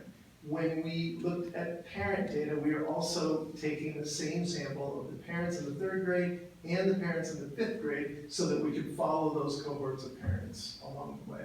So it was meant to be a deep dive looking at a consistent set of domains and constructs so that you'd be able to have some comparability across stakeholder groups. Let's start here. This is going to be the first of a series of graphs that you're going to look at. I'll take a moment and just highlight what you're looking at for each of the graphs. I won't go in a lot of detail because you need to be awake for the rest of the evening here. But this gives you the response rates based on various stakeholder groups. You can see we had 82% of the leaders responding. Leaders would be folks that are in formal positions, like some of the amazing human beings we met tonight that are going to be here, principals, folks that work in the central office, etc. So good, strong response rate there. Teachers, we had 91% of the teachers responding, which is incredible. I really credit staff in getting the word out and encouraging people to complete the instrument. Other certificated staff, these might be folks that include school psychologists, things like this. We had 91% response rate from them. Classified folks, we had about 50%. That's actually pretty high for classified folks typically. So that would be an area we want to even get more from. We heard some really wonderful things about your food services folks tonight, so it sounds like a really amazing, energetic group. And as the grandson and son of cafeteria ladies, I'm particularly oriented in this regard, so I hope we can continue to see more classified staff. For the students, we had about 80% of the students responding, and the parents at those two grade levels I talked about, we had about 40% of them responding. That number, while it may seem low, is actually pretty high for parent response rate. Of course, there's more things we could do to increase parent response rate. Generally, our experience has been first year parent response rate is not as high as subsequent years because parents are asked a lot of surveys, they don't know what it's being used for, et cetera, et cetera, et cetera. So we would anticipate that would increase as we move on throughout the years. Mr. Daly? You mind Yeah, asking a please. question really quickly? And you can just call me Alan. Okay, Alan. Alan too, because we got another one of them. Alan too. Can you let me know how that compares to other districts you work with? Because to me, it seems like, the numbers may be, it's like 40%. How does that relative to Other districts? Other districts that you work with? Yeah, great question. It's higher. Usually we're pulling around 20%, 23% from parents. So we were really pleased to see those numbers. Now, certainly it would be awesome to get higher, right? That's the thing. And we want to give people every reason to respond to the survey. So I think once they know that you're taking action on some of the data here, that will increase the response rate. The same is true for classified, I'll say also. Yeah, I was gonna say, is your experience with the rest of those categories similar in the sense that it sounds like you're saying they're high? Yeah, you're high on, that sounds weird, but the district the response rates are high on, like usually we don't get 91% of the teachers, that's pretty high. Usually we pull somewhere around 75 to 80, so to get 91%. To get 91% of anything, honestly, is quite good. By the way, to remind you, these surveys were all voluntary. Like, nobody had to do the survey. In fact, when the survey went out, there was a little thing on there saying, we'd appreciate your honest and candid feedback. But it wasn't mandatory that they take the survey. Appreciate it, thank you. Yeah, good question. Yeah, and please feel free to ask questions as I go through this. Okay, so I'm just gonna hit the kind of high level of these areas and the stakeholder groups. So if we start with the leaders, we'll talk a little bit about climate and culture. What I've included here are a couple of sample items so you get a sense of what we're asking, like around climate and culture. And this will be the first kind of report graph you're gonna see in terms of data. I'll spend just a tiny bit of extra time on this one. So let me orient you. You're looking at culture and climate and innovative climate around the district leaders. So those are two basic domains that we're looking at here. And the scores go from a 1 to a 6. I'll explain why the graph actually starts at 0 in a second. But just focus on the 1 to 6 for these blue bars. So in our measurement, what we ask people to do is, if they responded a 1, that meant they strongly disagreed with something. If they said a 2, they disagreed. If they said a 3, they slightly disagreed. If they said a 4, they slightly agreed. If they said a 5, they agreed. If they say a 6, they strongly agree. Okay? So you'll notice something in that measurement scale, that there's no neutral category. It's a forced choice, because we want to know which way folks are leaning in these systems. What we generally tell districts is we say to them, we want you above a 3, approaching a 4. All of the questions are pro-social, they're positively worded. There's a few that are negatively worded, we just reverse code those so it doesn't mess with the mean scores. So the first takeaway here, and by the way, this will be roughly the same story I'll be telling for every group, so this will get a little repetitive, is that you can see the mean scores here for these leaders that are 5.68 around culture and climate, and a 5.80 around innovative district climate. Those are extraordinarily high scores. So imagine trying to get anybody to strongly agree about anything. And that's what a 6 represents, right? That's really difficult to do. These scores are well above what we would see in other districts. I think that the huge reason for these scores is that as a board, you set clear direction, clear vision. It's a powerful one, it's a nurturing one, it's a supportive one, it's a compassionate one, and staff executes on this all the way from all of you to our students that are sitting in the seats. So, sorry, just to be go clear, it's, I'm assuming this means it's a positive culture in climate. Yeah, sort of, yeah. I get, you know, So the they academic agree that- types, when you see graph, you get very excited. So yes, very positive. So a 6 would be, I strongly agree that there's a positive culture in climate in the district, from the leader's perspective. Understood. Right? So for those of you that have been paying close attention, you know this graph actually starts at 0, which is a little bit weird because I just told you that the scores are between 1 and 6. We include the 0 so that you can see the standard deviation. The standard deviation is that little small white bar below. And without spending a bunch of time on statistics here, the way to think about this is that The smaller the bar, it means you generally have similar responses on how people are responding to the items. So for example, if I was showing you mean scores of a 3, for example, you can end up with a mean score of a 3 if a bunch of people said 1 and a bunch of people said 6, right? That would give you a mean score of a 3. That would also give you a very hot, big standard deviation, a big white bar, which means you've got a lot of folks that are answering on one side of the coin or the other. That is not the case here. That's a really relatively small standard deviation. We look for standard deviations at a 1 or below, just to kind of give you some idea here. So 2 things are happening here. These are very high, strong, positive scores, and you've got agreement in terms of the way that people are looking at this. So you don't have a district climate in which you've got a bunch of people are saying there's a lot of negativity in the climate and a lot of positivity, right? 2 separate groups. This is really very consistent. This is unusual. I was telling some of the board members, usually if I get called in, things are burning down. So I don't often get to see this. So as much joy as you heard in this room sharing what's going on in the district, like this brings me an incredible amount of joy as a product of public education.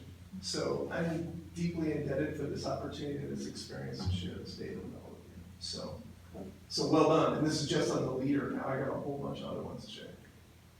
Did you have a question or comment? Just I guess a quick question. So like, are you suggesting that like in other districts that you work with, you don't see a kind of uniform idea that they're kind of getting behind, that there's a good culture there? Yeah. That's, I assume like when you're coming in, it's usually a situation where it's a little bit difficult but significant challenges, yeah. I would say. And all places face this. I want to be super clear about something. This doesn't mean that everything is puppies and rainbows, right? Like there's always work to do in culture and climate. But these are extraordinarily high positive scores that we generally do not see. At the first year of data collection, right? Normally, like you see scores that may get to this level after coming back and measuring for a few years and having districts focus on something. But these are really high scores right out the bat. So it's unusual.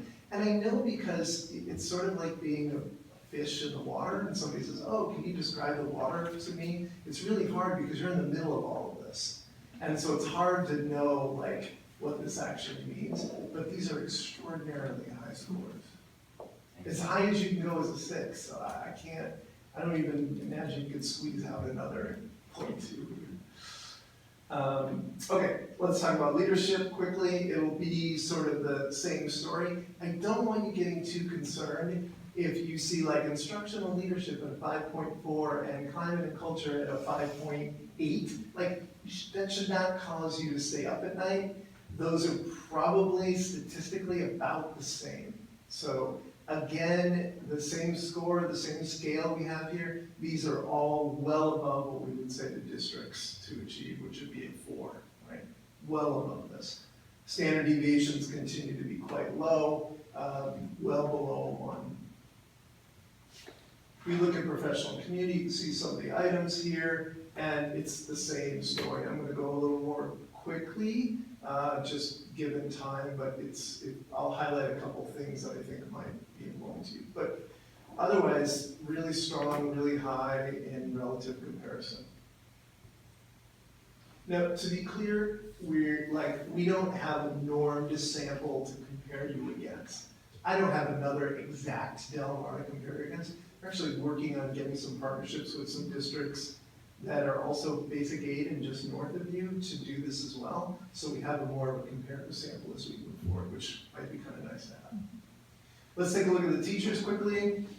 The story is the same. You may notice that the scores are slightly down a little bit more. Keep in mind, you have many more teachers than you do leaders in the district. These are still really high scores. You'll notice the standard deviations increase a little bit more. That's not unusual when you got more people that are responding to things, but still well within limits that we would expect. Professional community is exactly the same.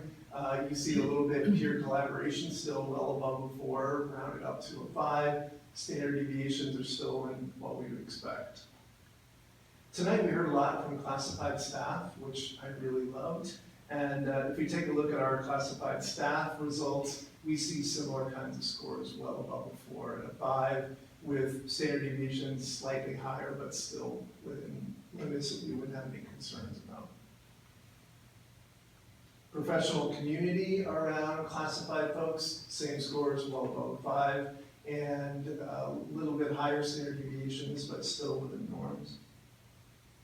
If we look at students, which is an area that I know is front and center for all of you, if we look at culture and climate for students, now this is all 3rd grade, all 5th graders, all bunched together, just so you have all the students in one place. But I can tell you, even when we broke them apart, looking at 3rd, looking at 5th, they're just about the same. So there's no real material difference. You'll notice, again, we have a lot of kids that are responding to this, so you get higher standard deviations. That's typical. You can also see that the scores are almost all at a 5 as well around issues that we know are important in culture and climate. Belonging is related to learning, confidence in their learning, etc.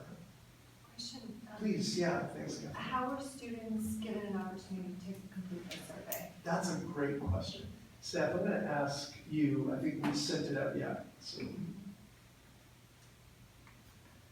So the students had an opportunity to take the survey in their class. And so knowing that we were taking with both 3rd graders and 5th graders, particularly for our 3rd graders, what would happen is that the teacher would conduct the survey more whole class, and in that case, like reading the question to students, and then having the students then individually respond on their Chromebook at that point in time. So the teachers were working through to make sure that it wasn't a collective exercise at that point. For our 5th graders, at that point in time, it's the teachers also found a good time within the school day and then have the students complete the survey independently in their class as well. So both happen during the school day. It's still an optional survey. Still an optional Still survey. an optional survey. Still optional, and all the data when they filled it out on their Chromebooks, that all just came into our research team. So it didn't go to the district, then to us, it went straight to us. Thank you. Yeah. Okay, students, right? Did I go over it quickly? Yeah. Parents, we were really pleased. As I said, there's always room to collect more data from parents. We know their voice is incredibly important. When we're looking at the climate and culture from parents, we see high scores as well. A little bigger standard deviations, still under a 1, which is what we kind of look at. So that it just means you get a little bit wider of opinion, sense of opinion from the parents. It's not unusual. We're not concerned that we've got one group of folks that are really happy and one group of folks that are not so happy. That doesn't appear to be the case. There's a little more spread in their responses, but still really high. Again, we broke this out by 3rd and 5th, looking at the different parent groups, so there's really no substantive difference between the parents. The nice thing is that because we've collected this at 3rd and 5th grade, we can follow the same set of parents into next year. And then get us, if we decide to continue playing, then we have a really nice ability to track similar group to similar group over time, which is kind of nice. And then we can calculate all kinds of statistical differences on these 2 groups, more or less. I'm including this graph because I think it sort of brings it all together, otherwise it can feel quite disjointed. So what you're looking at here is all of the major respondent groups around culture and climate. That was one of the pieces that the board wanted us to investigate. And you can see the gold bar at the top is leaders, then teachers, and certificated staff, classified staff, students, and parents. And you can see those scores are all uniformly high. Don't worry too much about some differences between these things. Some of these are going to be some measurement error. They're all well north of the 4, which is what we'd be looking at as like the area to achieve. So I really hope as a board and as a staff and as a wider community that you all take some pride in this. This doesn't happen without being intentional, being strategic, setting clear vision, and really walking the walk and being really authentic. And I've experienced nothing less than that here. Folks have been really gracious and caring and compassionate, and you see that resulted in your culture and climate. You heard it tonight, you just heard it through stories, and now I'm presenting to you through numbers. So I hope you take a minute in this sort of crazy world we find ourselves in these days and really recognize the good work that you've all done. So Alan, is 5 then like a pretty high number? I mean, it sounds like you're saying it's very high. Yes. Like 5 is. That's an agree, means That's an folks are agree. Okay. Yeah. And relative to other districts, like this is. Equally really strong. Okay. Like, think about What would your average like be? Like you looked at, if you worked on. Most places, depends on how hot the fire is in the place. Mm-hmm. But a lot of places are usually around 2s or 3s when we first come in. And then the district leans in, does some really hard work in areas. Now, these vary according to construct areas. Some places, culture and climate's not great, but sense of belonging is a little better, right? So there's some variance here, but. If those 2s and 3s, what would they be happy with? Like, what would you be telling them? I would say to them, your goal is to hit a 4. So their goal is to hit a 4, we're at a 5, basically. Yeah. Okay. Yeah, this is a moment, like, I'm glad you're asking these questions. This is a real moment to say there are a lot of strengths here. Again, I want to reiterate, it doesn't mean that everything is like puppies and rainbows, right? Like, all places, we don't have 100% response, we don't have 100% of this, 100% of that, but these are very strong scores. And even relatively speaking, strong scores. Now, if we play together next year and we have some of these other more normative comparisons, I can give you some normative comparisons, but I will give you what happened in our team and all the people that are currently on my legs right now. When we got these scores, we didn't trust them. Right? Like, we're researchers, we didn't trust the data. We ran it, reran it, and it still was this. And so we're like, wow, we run this thing 2 or 3 times, and it's still coming out like this, and we had confidence, and we're like, wow, this is an unusual situation. Alan? I just wasn't sure if there were some more slides, because when we. There is. Yeah. In terms of action plans and next steps, so. Yeah, it's a. Thanks, Alan. Yeah, because it sounded like I was wrapping up, didn't it? Okay, I'm taking my clue here. I just want to point something out here. The next set of slides are a little bit different. The next graphs are a little bit different. In this one, we're measuring current state versus ideal state. This is much more around student voice and choice. So this is a different kind of measurement we're looking at, right? So the way that you're looking at this is that we have teachers reporting that in their classes right now, they believe there's helpful student interaction and collaboration, and they report that the current state in their classroom is a 4.57. They would like it to be a 4.69. Right? So there's a little bit of gap where they are and where they'd like to go. And that's exactly how to interpret these other areas as well, is that you've got, and it's not unusual to have a gap between where you find yourself and where you want to be. What we were impressed about with this data is that it all seems to be moving in the direction that you've set your strategic plan around. And so one of the things we would say is that you seem to be really well positioned to continue executing on the strategic plan and the strategic priorities that you all have set. So we feel like this is really good shape. And what it suggests to you is suggests that you've got a teaching group that are eager to have more student voice and choice, and they want to strive to do more of that. So things the district can do to support that would be great. You could choose a couple of areas and go deep on those and really try to make some progress and then measure that progress again. What's interesting is we asked that of the students as well. So we asked the students to look at current state versus ideal state, and you can see here they would like to have some more voice and choice in some of the learning strategies that come out, right? So you could explore that. They're individual items that you could take a look at them too. So I would say, Alan, to your really good point in terms of like recommendations, getting some more data, doing some more work around voice and choice would be great. It's naturally aligned with what your strategic plan is anyway, so you're not going off to take a left at Albuquerque. You're focusing on what it is you'd be doing anyway.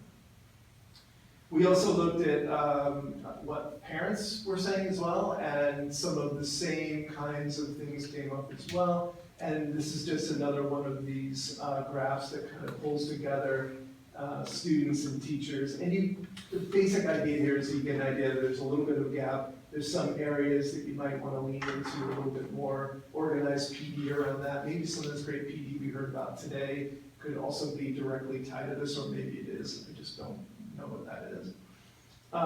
If we look at what the parent parents said here, the parents also identified a few gap areas, but the parents are also moving in that direction around your strategic priorities. Not overly surprising, you all did a really careful job with the community in getting some of those priorities in line. But again, gives you some areas you can take a look at. And with the 1 minute left, I'm gonna just quickly tell you about what the high impact domains are here. So I gave you a lot of data in a really short period of time. The report is on the website. If you sort of were to ask the question, okay, what areas might we really like plug into as we're moving forward? So which areas are gonna give you the greatest bang for your buck if you paid attention to them? Naturally, you're gonna continue paying attention to all of these areas, but if you really leaned into teachers' guide on the side, needing more student-led, more student voice and choice, and really having more belonging around the learning, you could realize a 20% impact on all the other domains that I identified. That's a significant impact, right? So you can't do everything all the time. So if you want to decide where to use your energies, use it around the student voice and choice, which is what you're already doing in your strategic planning. Anyway, you can also, if we look at 15% impact across, you still hear things around student-peer collaboration. This turns out to be a really important area. Voice goals, voice strategies, that will have big impact on the other areas. And then finally, helping to support the students and having even more confidence in their learning, like build their own sense of advocacy, and it's really important. So with that, I owe you 1 minute back. So that's a kind of high-level flyover. So thanks for your thoughtfulness, your input, your grace, your vision, your care in really putting something amazing together. And I really hope you take a minute and say, all right, good job. So thank you. Thank you, appreciate it. Do you have questions for this? Please, yeah. Thank you for all this hard work. Oh. So if we're looking at going forward, how to improve on, certain things. Yeah. So you surveyed students when, was it? We surveyed them in the fall, and some of them probably went into the early winter. Okay, so I'm just wondering strategically how you work with other districts or how it would work with our district. If we have this data to work with now, knowing what we need to improve, clearly, I wouldn't assume if you surveyed our students again in the fall, winter, that we maybe make much progress. So do you wait a year, give us time, or what do you recommend? It's a really great question. So number one, the first thing I recommend is really focus on the strengths, rigorously examine them, figure out what it is that you're doing in whichever areas that you think are really important to you, and then do more of that. Like you could take action immediately using this data. So that's the first thing I do. Second thing I would do is that maybe you want to delay data collection until later in the fall or earlier in the winter. Keep in mind, I think what's powerful here is you've already got actions that are underway around student voice and choice anyway, right? And I know you've been really intentional about that. So some of those are going to take effect already through this year. So maybe you slightly delay data collection until late fall, winter. My sense is that what gets measured gets done. So if you're paying attention to this and you're keeping this front and center and you're talking about it like you're doing as a board, then people are going to continue to pay attention to it. Your strategic priorities also are directly aligned to it. Thank you. And then what would be ideal growth and what time frame? Yeah, that's a great question. So my best counsel to you is on the culture and climate piece, I probably wouldn't measure this again next year. I would skip a year. And the reason for that is that I think there's some of your data that's indicating other areas you might want to attend to. And quite frankly, like if I come back here and your scores are 5.8 this year and I come back here next year and they're 5.6, people are going to be fretting. And there's no reason to be fretting. Those are still incredibly high scores. So I would say continue doing what you're doing in culture and climate. My best counsel to you would be don't measure that again. Wait a year before you measure that. Continue doing what you're doing in culture and climate. And lean more into the student voice and choice, student agency part of this. We're shooting for like a 1 point increase in that. I mean, that would be great. That would be an amazing increase.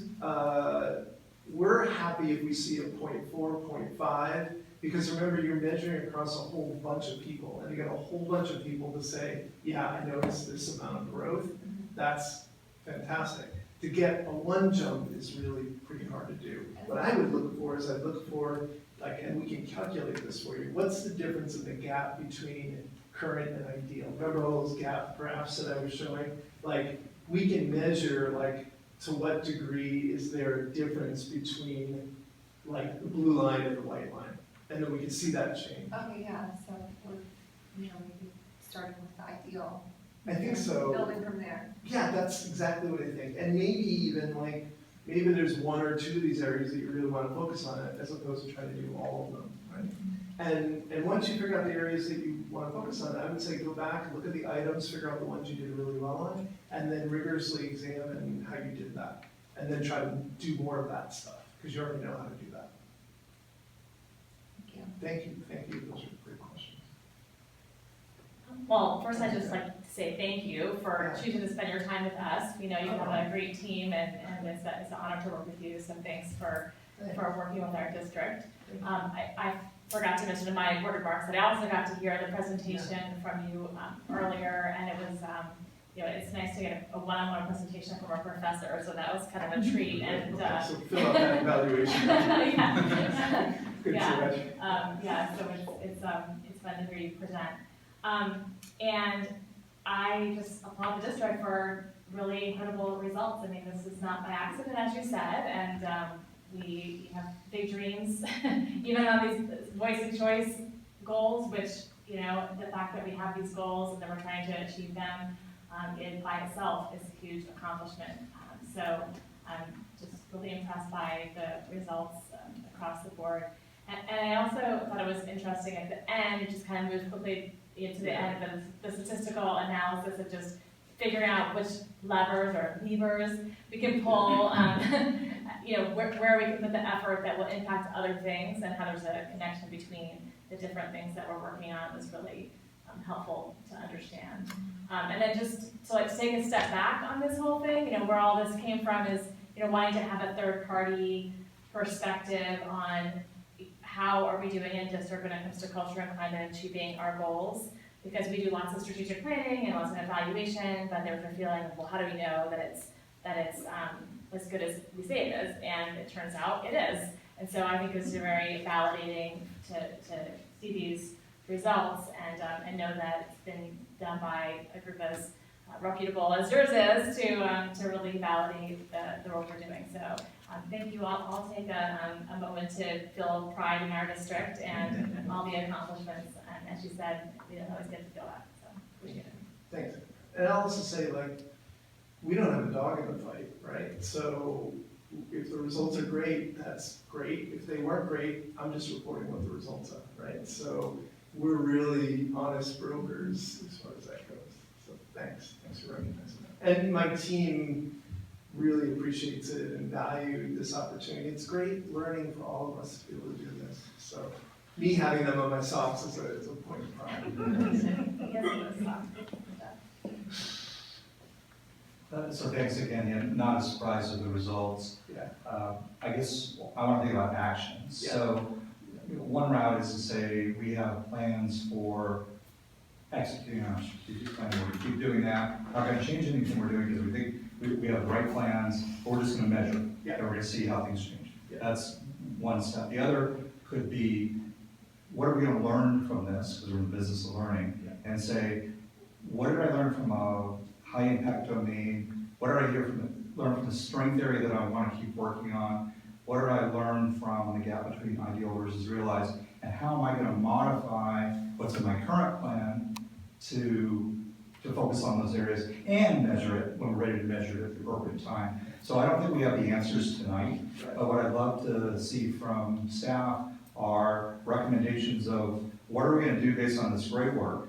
What have we identified of how do we learn to do things better? And how are we going to measure it so that we can show that we're making progress in each ways? So that's just my question for staff is that, maybe in due time, because I know this is very dense data that you have, I'd love to hear some recommendations of what you all would like to do and how we can support that. And just to in the questions that were asked themselves that could potentially be helpful in guiding how we make improvements or changes. We drill down to, you know, what does teacher as a guide look like for you? For example, any of those, you know, broad topics. You guys asked specific questions in the survey. Yeah, It that's right. seems like a good breadcrumb trail to follow. Yeah, Go that's backwards. beautifully said, because the items are written behaviorally, so they point to specific kinds of behaviors people can engage in, so, yeah, thanks. And Al, that was a really nice summation. I should have had you go up and do my summation, so thanks for that. Well, just to be honest with you, I've been in companies that spend a lot of money on surveys. Yeah. And then you have the survey and everyone says, yay, aren't we awesome? And then you just sort of turn the page and move on. Right. And you don't learn from it and take actions and be ready to measure it again to see if what you measure got done. Yeah, that's right. And then, I know you have more questions, but I just wanted to make sure that we kind of summarize where everybody can find this information after this. Can you speak that on? Yes, we have posted the the report on the website with strategic plan, Destination 2028. Seems like the right place. That's still a big button on the front page of our website, so it makes sense. So we're measuring things from Destination 2028. It's right there, and we'll update it as we go along, including other updates as to what we're learning and what it's telling us and all of that. So, yeah. Is it a full report? Is it kind of, what does it look like in terms of what's being available to the public? Right, it's the report that Alan created for the community, for us to make sense of it as a community and as a staff. So it has all of those different parts, and you'll see parts about student voice and choice, and the parent group, and the student group, and the teacher group, so that it helps us make sense of it. So, yeah. And thanks to Sam, it lives on it's a website, you can interact with the report itself, so. I mean, it's hours of fun, honestly. Everybody check it out. Yeah, I just want to say thank you, Alan. I appreciate the information. It's really helpful. Originally, when we were trying to do this, we wanted somebody that's independent that was looking at everything, and I appreciate they came in to help us with that. It's interesting to me to see that everything's consistently high, and I, that speaks to the work that's being done here. I see that there are some instances where the expectations there's a little bit of a gap in terms of what the expectation is, and it seems like those are areas that we can focus on, and I'm glad that, like Alan was mentioning, those are areas where the staff can focus their energies on, and you've kind of pinpointed those out for us already. So I appreciate that. And it does also sound like the things that you mentioned are things that we are already working on. They are things that coincide with our strategic planning. It's literally some of the voice and choice of the agency. Those are things that are always being discussed in our strategic planning meetings. So it sounds like we are on the right track, and it's great news to hear. So I appreciate it. I appreciate the work that you put into this, and appreciate everyone for participating. Yes. Yeah, me too. Without all of you taking the time to respond, like, this really would have been a Taylor Swift concert, and my voice ain't great, so. So theoretically, you're suggesting not to do an additional climate survey in the upcoming year, but you would suggest maybe doing measurements in terms of these latter ones? Correct. Okay. Yeah, and then specifically what we would do is work with staff and say, okay, we want to Catherine's point, we want to unpack some of these things. What are some other additional instruments we want to use around voice and choice so we can do a deeper dive? Mm-hmm. That would be our counsel. I see. Yeah, because I think that originally when we were talking about this, we were thinking about a longitudinal study, being able to do this and revisit it. Right. And I think that would be fantastic. Just maybe sounds like not necessarily climate portion in the next year, but there are some other measurement tools here that you're talking about that we should look into, and we can maybe use those for the upcoming years. Yeah, that's exactly right. Right, so what I'm hearing is that we'll look to continue the partnership with the research team, better together in measuring some of the important parts of our strategic plan and following up on some of the recommendations from Dr. Daly today. That sounds great. Thanks. Thank you so much for everything. I appreciate it. Yeah, you're welcome. And Alan, I'm just gonna need you to follow me around and help me segue into the rest of my presentation. Because I get some cool socks. Right, yeah, it was bandied around in our team that we download all of your pictures and have socks to do that. It probably sounds a little too creepy to do that, Yeah. so. I think we may not need socks on our face now, right? I think we're okay. And then my team didn't either, they didn't know they needed it until I showed up. Appreciate it. Thank you so much. Thank you. Thank you. All right, we're at 8.2, Board Information, Local Control and Accountability Plan. Dr. Delehanty is presented.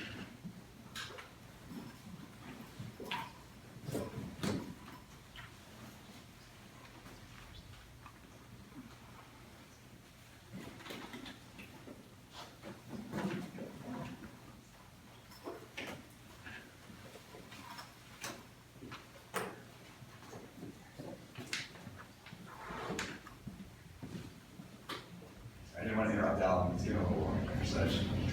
Adjust the temperature just a little bit. Good evening again, thank you, President Mock. This evening, 8.2, this item is to provide the board with information on some small adjustments to the LCAP. There is no need for further board approval, and the updated LCAP attached to this agenda item will be posted on our website after this meeting. Some minor adjustments to the budget overview for parents include adding an email address and a second location, a small typo adjustment to the total expenditures, an increase to the supplemental and concentration funds total, and an associated increase to the expenditures. The two increases were related to an adjustment to the unduplicated pupil count. These adjustments also show up in the expenditure table to contributing action tables with an allocation for the increase in supplemental and concentration funds. So supplemental and concentration funds added an amount that we needed to put in. So it adds a little bit to the contributing actions, which are the actions we take to support student needs. So these are minor modifications. They don't just change the substance of the LCAP. They are really more on the accounting side. And this updated LCAP is submitted to the County Office of Education for their review, and then submitted to by the county to the California Department of Education for the final review of the LCAP. So we're bringing it as an information. I'd be happy to answer any questions before that. Questions? Appreciate it, Chris. Thank you very much.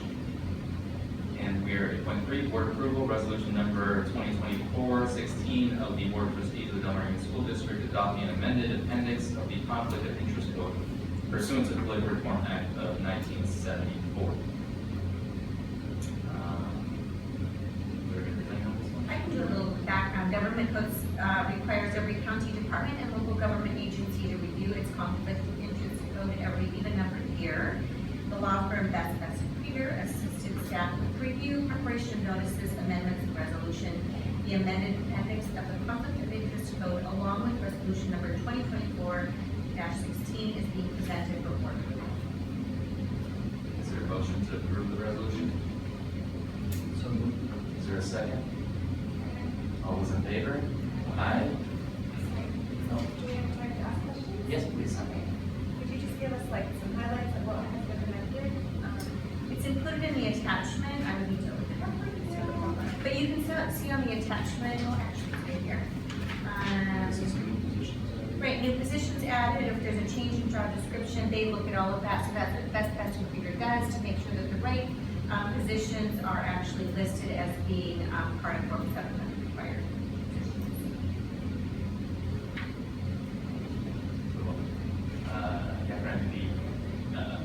It's just you for a vote. So all in favor? Aye. Aye. Motion passes unanimously. 9, maintenance and operation of facilities. 9.1, board report facilities update. Mr. Delehanty.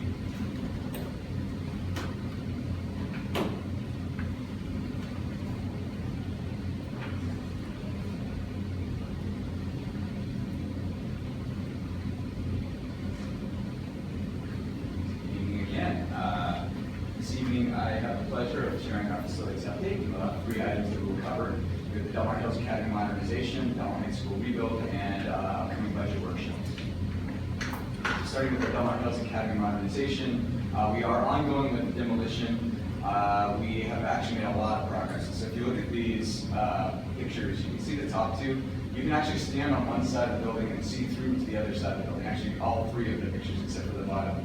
At this point, all of the structural walls, not their structural, all the walls, but then we have the structural posts around it that are holding it up. And what we're doing at this point is there is demo and saw cutting on the sides of those big cast-in-place concrete walls to look at what are the footings. And so that's part of the investigation to determine what is needed for the shoring and the setting up of the new walls that will go into place. We have cut open a couple of walls, and you can see a little bit of the wall itself and the cast-in-place concrete wall. And then the next step as we're going through this is we're looking at, well, if we need to do some of the footings and we need to do some of the walls, how can we best accomplish that? And so we had a big conversation last week about how can we do it ideally on the inside, you increase and do the improvements to the footings on the inside, you tie in the walls, that kind of ties the building in, and then we go back around and do the exterior. So looking at things like that will actually help us to do the project more quickly. So we get the interior footings done more quickly, that would allow us to have the interior completed more quickly, and while we're doing exterior work, we can actually start with framing and other stuff in the interior. So a lot of conversation about how to keep moving quickly, how to make sure that we can finish on time, and so we're looking forward to continuing with these pieces, be able to get moving forward with the next steps with actual footings and starting some of the building that comes after that final demo process. With Delmar Heights, this may be the last time that Delmar Heights is on our facilities update. So we're excited to share that now we can say that the school was reopened, and we have final punch list items. There are small things. There always are small things with a really big project where we're doing little bits and we're fixing this or we're adjusting that.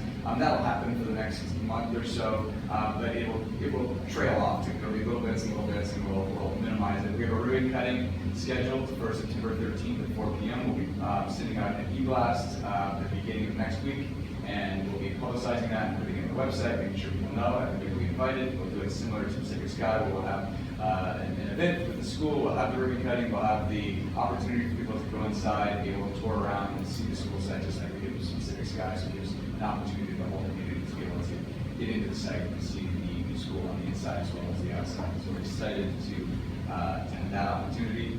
And just a few pictures from the completed school. Again, I said this, the only two times I think I brought up the pictures are things around Delmar Heights because it was such a long process. And so it was really exciting, I think, to be there. And so we have Holly, Jenny, myself there on the top right. You can't see Holly and me on the bottom right, but we were there in front of the school. Jenny was there, we're welcoming students and families. It was a really special, exciting day to be able to welcome people back onto the school. And then at the top right, the entrance to the school, the top middle, really kind of looks like one of the renderings. So I really got Nancy to take such amazing pictures, and it was cool to see one that really kind of looks like one of those renderings. And it's really interesting to see in a lot of places where we have the real thing looks a whole lot like the renderings that we put together. And so just thrilled to have it open. I was saying to somebody, it's an amazing building, but it's really a school now. We've got students in there, and it was fun to be there the first day, and I'm forward to being back and seeing it being used throughout the year and the years to come. Chris, thank you so much for all your hard work on all that. That's wonderful.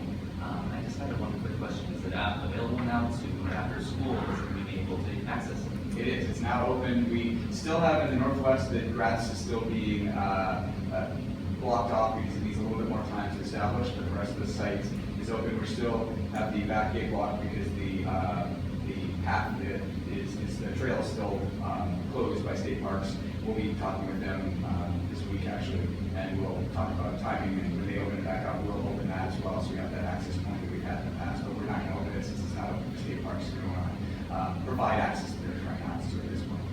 Okay. Up and ready to go. Perfect. People just they can walk on in, or at least in terms of the campus, and take a look at it. Yep. Thank you so much. You're welcome. And then we discussed budget workshops, and so just an update to the Before board. you have Delmar Heights. And thank you. It is amazing. Tell us about the dolphin sculpture. So neat. Yeah. The dolphin sculpture came out wonderful. So this was a really cool thing that it actually came, Gordon Stanley, the project executive for it, came to us and said, hey, I have an idea. And he said he thought that it might be something that he and some of the contractors and subcontractors would put in to help make. So we worked together with them. It's a local artist out of Orange County who developed it. And so he actually built it, put it together. It's really cool because it's stainless steel. It's got actually these big pipes in it, so it is while it's not a playground, it won't break if people get on it. It will be able to withstand years of kids jumping up there and taking pictures and doing those kind of things. And then it was really cool to see. He actually came down, Casey Carlett. He came down and he was doing some of the traveling and whatever, I don't know the correct term, but as they were doing the concrete, and so they have little waves in it, and he actually had his son, and it's the cutest thing. His son was telling us he actually went down to the couch and slept on the couch until in the morning because he didn't want his dad to forget him, and so he came down. It was just a really fun moment to see. He was excited about it too, and so I think it turned out wonderfully and was fun because it was a surprise, and something that we were able to make happen, but I think is a really special addition to the site. So we'll be adding their order a couple of plaques. There were some whale owners that had provided donations over a few years at Delehanty, so that will go on there. They'll have a naming for the plaque and then a little plaque for the folks that helped us to make it possible as well. Yeah, it was really fun to see that come together and be, I think, situated really nicely. And we worked with Scott Moreland as well to kind of tie it in so that connects with our attention. Chris, you did such a good job of when there was an idea of making it happen, and there was that, and moving of the serpent, putting that in the right place, and the bell, and so thank you for the attention that you paid to what the community was saying, and for making those ideas happen, and it's pretty amazing to see them all in place now, and it really is beautiful. It was such a pleasure to be there. Good job. Paul, you mentioned, is it the serpent, what do you call it? Yeah, I mean, it just, not to overlook the past a little bit, the great past, that was the first thing I noticed when I walked onto the campus there, was that there was that big, huge mosaic serpent right there, and that had been there for years and years, and now it remained here for years and years, and just not to overlook the past, but now looking to the future, it was kind of a subliminal message. So yeah, thrilling, wonderful to get it open, and thank you for all the support. And the board has had strength and support in guiding us through and getting us to this day too. So I appreciate all of you have done in helping us to. And then looking forward, we're jumping right in and we're looking at budget workshops. So we've had conversations over the last year about budget workshops and facilities master plan. So what we're looking at this fall is a series of 2 workshops focusing on the facilities master plan and updates there, facilities projects, facilities budgets. We can obviously, roll in other items related to budget workshop that are priorities of the board, but really building it off of that focus and building upon the conversations we had last year. So we're anticipating October, November workshops. We don't have dates quite yet, but we're working on identifying dates. We plan to have some updates to the facilities master plan to bring to that first meeting and talk about what that looks like. What does that mean for us with facilities projects going forward, facilities budgets, and then gather feedback from the board and gather feedback and come back with more information and updates in the November workshop, looking at how we can look towards an updated facilities master plan. And we talked about this for a couple of years. Finishing and getting to a point with Delmar Heights helps us to, I think, better forecast what things look like over the next couple of years and where we're at with the bond program, the facilities program. And so this is a really good time for us to look at updating that facilities master plan and looking at what our next 5 to 7 years look like and potentially beyond with our facilities program. So if I recall, last year we had 2 budget workshops. One was more facilities and capital budget focused, and the second one was more operational budget. So are we contemplating 2 facilities workshops and then perhaps an opportunity for a separate budget workshop on operational budget? Absolutely, and we could also, depending on direction from the board president, the superintendent, we can fold some things in. We don't want to be too broad because sometimes that scatters our focus, but there's always ways to fold in and have a focus on facilities master plan and have another subject that we might want to address. So we could look at it, are these 2 enough? Do we want to have another one that's more focused on operations? And I'm open to structuring in a manner that makes it most effective for the board, the staff. I will say I liked the approach last year because we touched on facilities and capital first. Yeah. And then when we got to the operational, it'll help us focus really well. I just want to miss the opportunity for the operational budget process as well. Yeah. So as you recommend in terms of the timing, but I thought it was very useful last year. we'll keep that in mind, and we'll look at, especially how that October one goes. Is it something that we can wrap up facilities and do look at more than one item in November? Where we had a little bit of facilities roll into the second one last time, or is it something we need to have a third to look at more operation?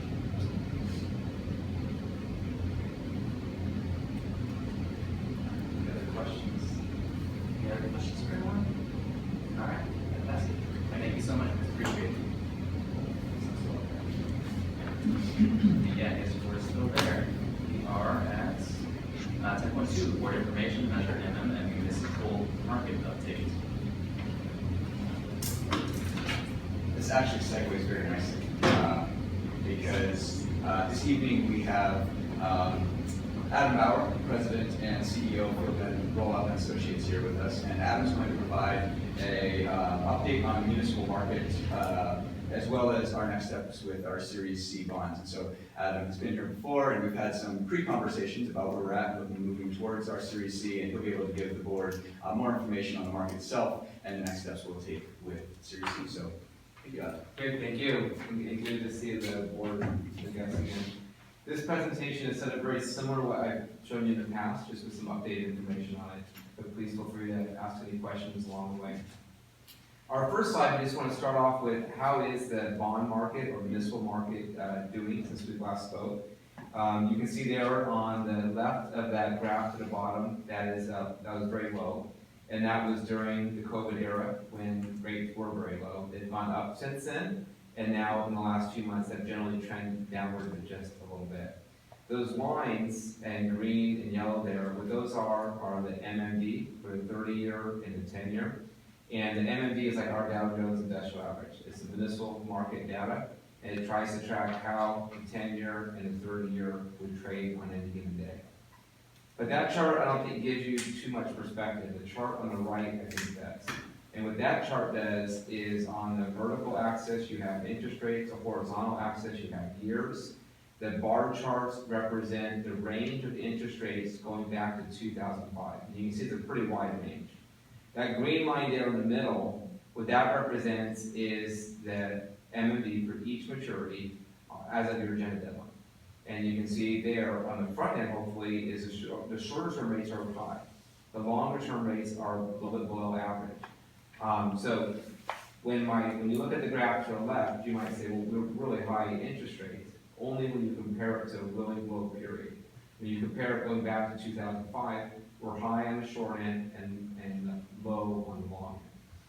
And when you hear things like inverted yield curve, that's what you're seeing there. When you see years 1 through 3 have higher interest rates than years 4 through 7, that's what all the commentators are talking about when they talk about inverted yield curve. But hopefully, going back to where we started was interest rates have generally trended lower. They just haven't trended that much lower.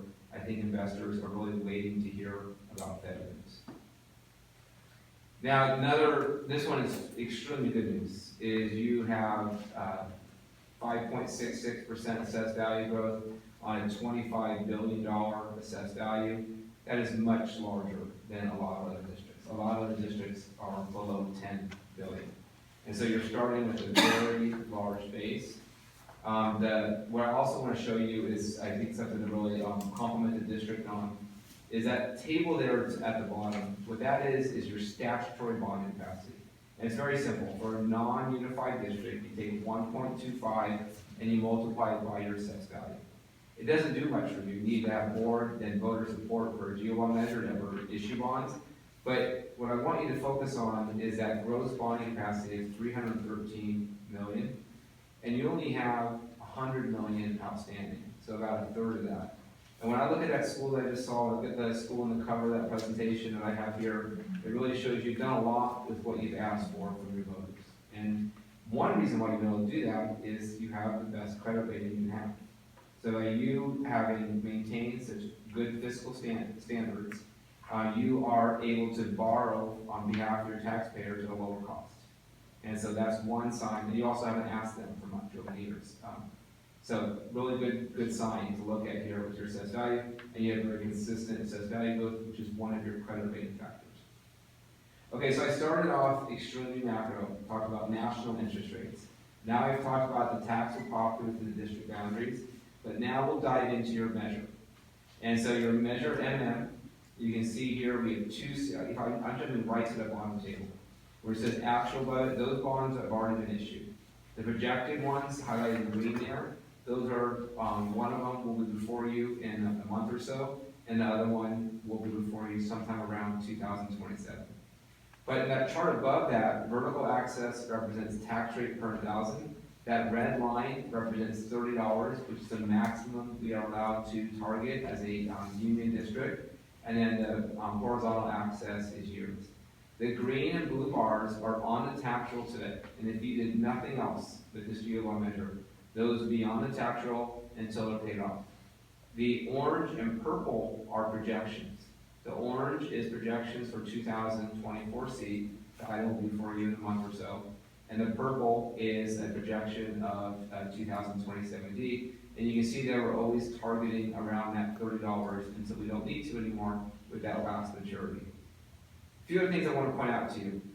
In the San Diego County CABs, or capital appreciation bonds, got a lot of attention around 2012. And if it was 2013 or 14, you probably would have interrupted me by now and said, does our program have CABs? And your program does not have CABs. You have policies that talk about not doing that and also having shorter term debt than a lot of others. So that's another good point. And one of the things is driving down that repayment ratio. That repayment ratio at 1.34, 1.64, the max we're allowed to have is 4. And so your good credit rating, the way you've issued your bonds, have all made it so you're not even at what a typical homeowner pays when they repay the mortgage. A lot of us are going to pay back twice as much as our house costs with interest and principal. In this case, for every $1.67 our projection is in this series that your taxpayers repay, $1 is going into projects. That's a very good ratio. And then we can refinance and do a number of other things down the road that will drive down that cost, but that's where we stand with the initial series of bonds. So just like the professor was saying, there are a lot of good things going on your GO bond side. It's about as good as it gets. A lot of words on one side, and you're going to have this. The real place to look at this is your resolution. But it's one of the last pages, and it's going to require disclosure to you. So we've always felt that I felt a little uncomfortable saying, here's your required disclosure as an exhibit to the resolution. This is it. This is your estimates. If we were to sell bonds, the day I submitted this to the business office, this is what we would have priced the bonds at and what we would have achieved. As I saw that chart that's bouncing around, it changes every day. But this is where we were at that point, and we'll have better estimates for you at an upcoming board meeting. Now this is our abbreviated schedule. There's a 3 or 4 page schedule that we work with district staff on. But this evening we're introducing this to you, married up with your facility plan. We are looking to do a credit rating on around September 24th, get that rating October 2nd, but most importantly, get that rating before you so we can report back to you on October 9th. And then we'd like to price the bonds on or around October 17th. So anytime I talk about pricing, I'm always saying that on or around. We need to make sure there's not another really great AAA trying to price the same day as us. Like we want to be the shining star on that day. And so that's what I'm talking about on or around. Depending on what we settle on with that will depend on our closing date. If we price on October 17th, it's perfectly reasonable to expect to price on October 31st. A lot of this is engineered to meet your facility needs and also to make sure that we're pricing before election day. There's been some years where there's a lot of uncertainty after that, and we just want to make sure we're avoiding that, and that's what we're set up to do here. So that's our last slide, but if you have any questions, I'm happy to answer questions. And just quickly, so Adam, if I get your gist, is basically you're saying that we are in a great financial position and in terms of bonding capacity and all those things, and then we've been responsible with as people have taken out debt, and we've done a good job with it. Well, people are you as a board and the district staff. Yeah. So those people have been very responsible. Right. Appreciate it. I just don't want to disperse the credit here. It's very, usually, let me just tell you a story. Yes. Usually, when I get a question that says, Adam, I need to talk to you about more, I need to talk about bond sizing. The question is usually twisting my arm and say, can we get more? With your district, it's just the opposite. You've had some time to think about things. Chris called me and said, you know, I think we could do it with this, let's do that number. That is another sign of a really responsible district, really fine tuning that number, because these bond proceeds are supposed to be spent within 3 years. And if they are spent within 3, or 85% of them are spent within 3 years, and you were audited, there's some penalties, there could be some penalties to that. And so I think your staff was very conscious of that, and knowing if they could come back and get more in the near future, and we structured it to make sure we can allow for that. But that's the type of conversations we have at Del Mar. That's awesome. So, well, thank you, staff, for doing a good job with that, and I'll pat ourselves on the back that we did a good job with that as well. Thank you so much. Oh, forgot to turn that on. Anybody else have questions? Okay, I appreciate it. Thank you so much, Adam. Good to see you.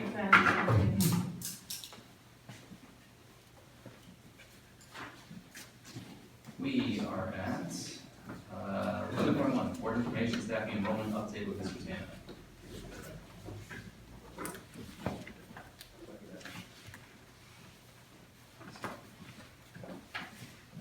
All right, so good evening again, President Mock, members of the board, and Dr. McClurg. So I'm my pleasure to be able to present our staffing and enrollment update, and I'm actually going to take them in the opposite order here. So first, I'd like to go over our district-wide enrollment. So as we're looking at this slide, we're able to see each of our grade levels, the number of sections that we have in each of our grade levels across our district, how many students we have in total for each of the grade levels across our district, as well as our average class size. So as we're looking across, there are a couple of things that I want to be able to highlight. So first of all, looking between our TKEI, which is our transitional kindergarten early intervention, through 6th grade, we have a total of 167 sections this year. Compared to last year, we had about 173 sections.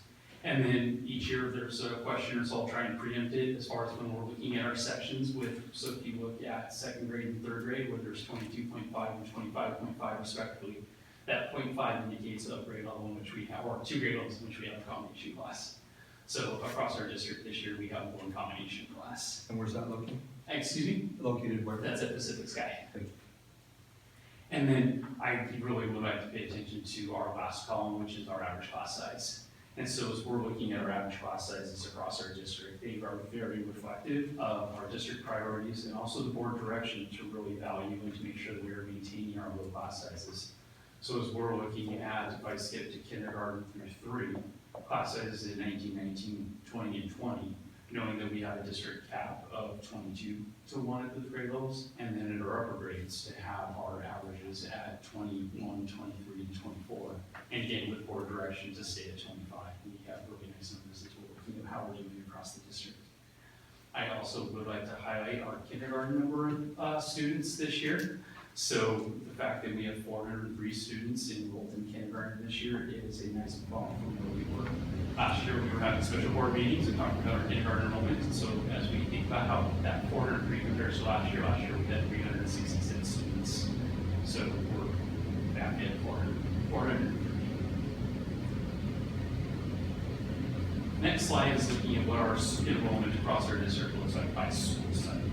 So we have each of our 9 schools, and then we've also included how many students are enrolled in Rotary Hills for our preschool STC classes. So it brings us to a grand total across our district of 3,513 students. This year, as you all know, we also have Del Mar Hills Academy is being hosted at 2 school sites. So between Del Mar Hills School and National Falls. So when we look at how many total students we have housed on the Del Mar Heights campus, it brings us to a total of 444 students. So between our Heights kiddos and then our 144 K-3 students over at Del Mar Hills, it gives us a grand total of 444 over at Del Mar Heights. And then additionally, when we look at total enrollment in National Falls School this year, supporting Del Mar Hills, we're at 449 students.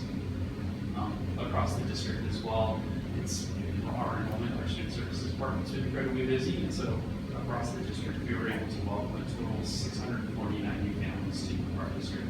So that includes 17 of our TKEI students. It includes 403 of our kindergartners, and then looking at grades 1 through 6, that's representing 229 new students as well to our district. And then wrapping up how we're doing with our staffing. So as Holly alluded to earlier, it's the summer months are very busy department, are very busy for our HR department, hiring and onboarding our new staff members. So all told, this year, we were very glad to be able to welcome 65 new staff members to our district. So that represented 14 certificated staff, 51 classified staff. So on year all told, we have a total of 292 certificated positions. So for our certificated positions, those are our K-6 teachers, our STEAM Plus specialists, our world language teachers, our TOSAs, our education specialists, our PET counselors, our SLPs, our school psychologists, nurses, and certificated management. And then with classified, we have a total of 330 employees. So our classified employees are our office support staff, our maintenance and operations and service support, our instructional aides, our ECA, our occupational therapists, our ASP workers, our technology department, our ECDC department, our CMS department that we got to hear about today, and then our campus aides and classified management. So again, all told, that brings us to a total of about 622 employees as of yesterday. So with that, I'd be happy to answer your questions. I was just going to say thank you so much, Ryan. I appreciate the effort you put into this, and the low class sizes is the point that I really wanted to hit on. And I think that's fantastic that we're able to keep our classes. So the younger ones were under 20, and the older kids 4 to 6 are under 23. So I mean, I really appreciate the effort that's put into that. I know it's a key point in the board's direction, and something that's I think is integral to the educational experience is having a lower class size. So I think that's fantastic that we were able to have this numbers. Even if we think more further direction and support in that area, I will tell you it's one of the fun things that we did to share when we have new teacher orientation, and we're letting them know, by the way, in our class sizes are capped at 22 and 25. She would see every person who's taught just their almost falls out of their chair. So they also recognize the impact that that makes for them to be able to personalize their instruction. Absolutely. It's wonderful for parents and for families and for teachers as well. It's a win-win all around. Anybody else? Yeah, I want to second that class size. It's very exciting to be able to provide those small class sizes, and teachers keep reinforcing how helpful it is to be able to have those ratios to provide that customized building instruction at that size to all the students. So thank you. I was thinking it would be interesting to see the Spanish breakout from the schools, because we're getting to the size of the Delehanty schools within a school at Heights and Hills, and now I'll start making well, Heights and Hills for what you know say. Hills now on 2 campuses, and then Ashley Falls. So it would be, I think, instructive to look at those and just see, because as the numbers grow and grow in that program and the demand is high, that would be good to look at independently or as a second level of information. And then maybe as the school year goes along, you could come back with more detailed school information that you've seen in the past. This is a good summary level of this early point in the year, but it is helpful to see just class sizes in different places. And we'll take time. Thank you. Yeah, I think it's really helpful to have it broken out by school site. I just happen to know because I'm a parent as well, not just a board member, but I'm a parent of 3 children in the district, and I know for my daughter's kindergarten, for example, it's 25, and she's in the Spanish language immersion program, so it's typically higher, but I know that the English at her school, I think, has 10 students in that class. And I know if you were on the wait list for the Spanish language immersion program, so I'm wondering what the district's thinking is on getting those kids off the wait list. It's such a small number. I work small class sizes, but when you've got a couple that are trying to get in the slip, I would think maybe like 8, a class size of 8. So what the district's thinking is in that regard. And then I'm looking at the number of students at Carmel Del Mar, for example, and then Del Mar Heights. I know that this year we've got some K-3 housed at Del Mar Heights, but remind me again what the capacity is at Del Mar Heights. It's about 535, I believe. 535, okay. So when our Hills kiddos go back to the Hills, that seems like it's going to leave a lot of space. We've got 300 designated Heights students there, so that's 235 seats. So what's our thinking in that regard? So I'd like to hear more information about those points.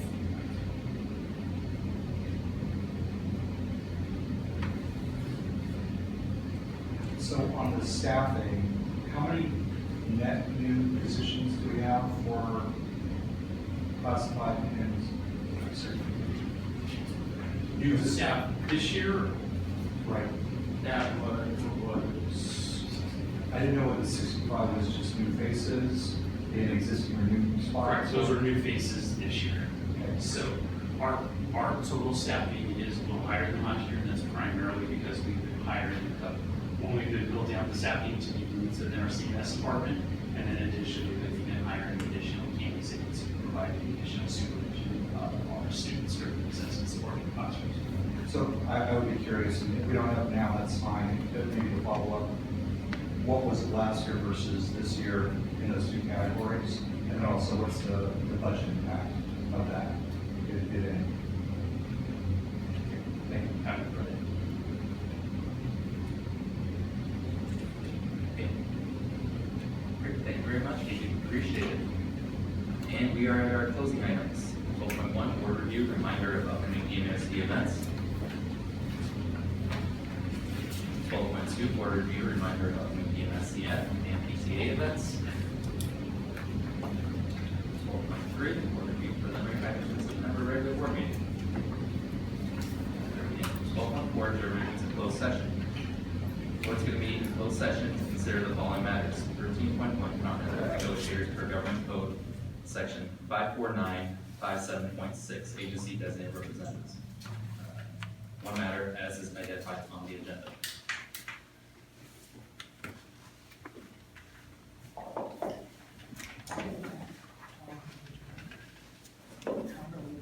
Into closed session. And to adjourn into closed session, just give the time. We need to do that?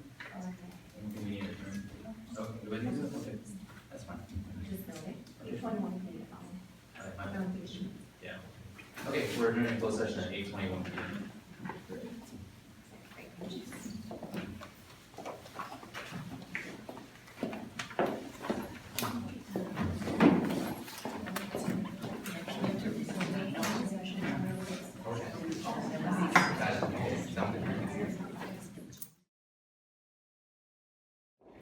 Yeah, I'll be your phone.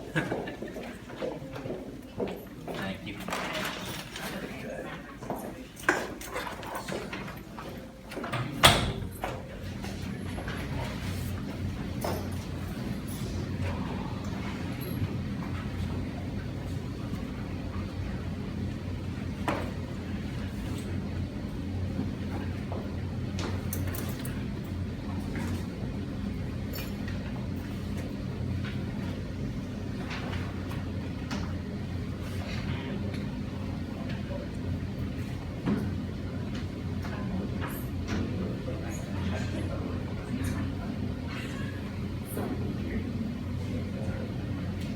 All right, we are reconvening open session, I'm sorry, 14.1, reconvene open session at 9:46 p.m.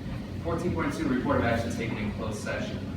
Okay, the governing board met in closed session, and, so we're gonna go with 14.3, board approval of superintendent's employment agreement.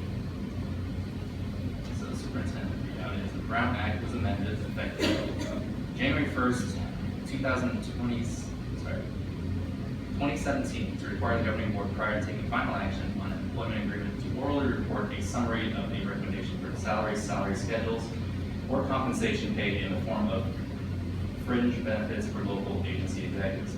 The superintendent is a local agency executive, and a proposed contract amendment is before us this evening.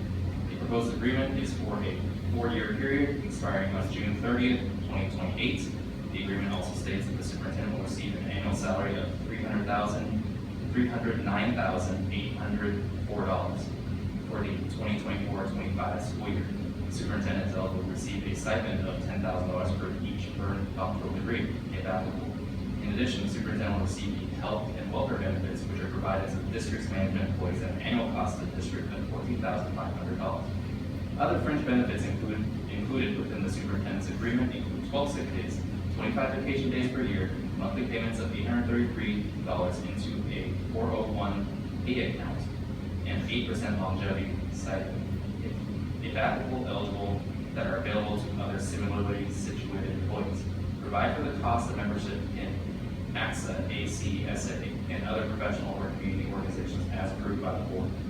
Security in the event of public controversy or threats, and reimbursement for travel and actual and necessary expenses while performing day-to-day duties for the district in accordance with board policy. Is there a motion to approve the superintendent's employment agreement? All those in favor? Aye. All those opposed?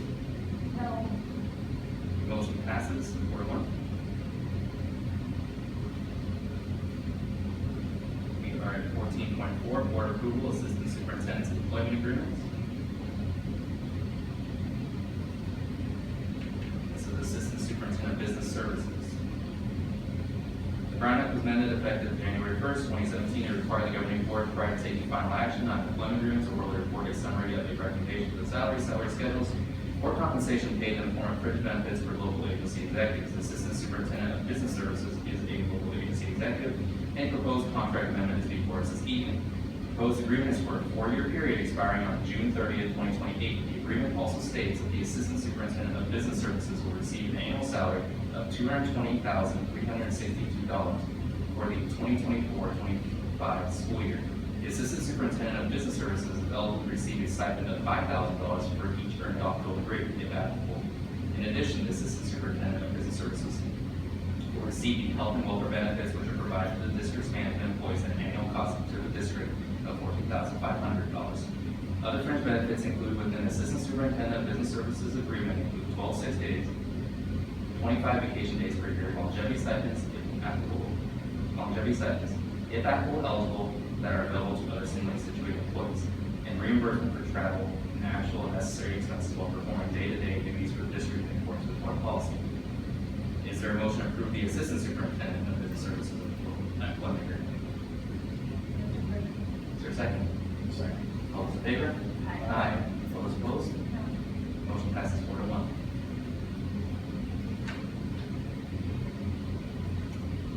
And this is regarding the assistant superintendent of human resources. Brown Act was amended effective January 1st, 2017 to require the governing board prior to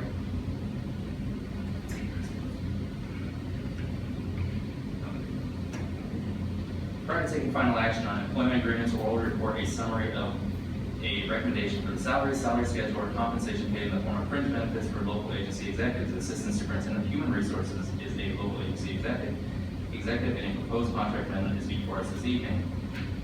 The proposed agreement is for a 4-year period expiring on June 30th, 2028. The agreement also states that the assistant superintendent of human resources will receive an annual salary of $214,616 for the 2024-2025 school year. The assistant superintendent of human resources is eligible to receive a stipend of $5,000 for each earned doctoral degree, if applicable. In addition, the assistant superintendent of human resources will receive the health and welfare benefits, which are provided to the district's management employees at an annual cost of the district of $14,500. Other fringe benefits included within the assistant superintendent of human resources agreement include 12 sick days, 25 vacation days per year, longevity stipends, if applicable/eligible, that are available to other similarly situated employees, and reimbursement for travel and actual necessary expenses while performing day-to-day duties for the district in accordance with board policy. Is there a motion to approve the assistant superintendent of human resources employment agreement? Is there a second? All those in favor? Aye.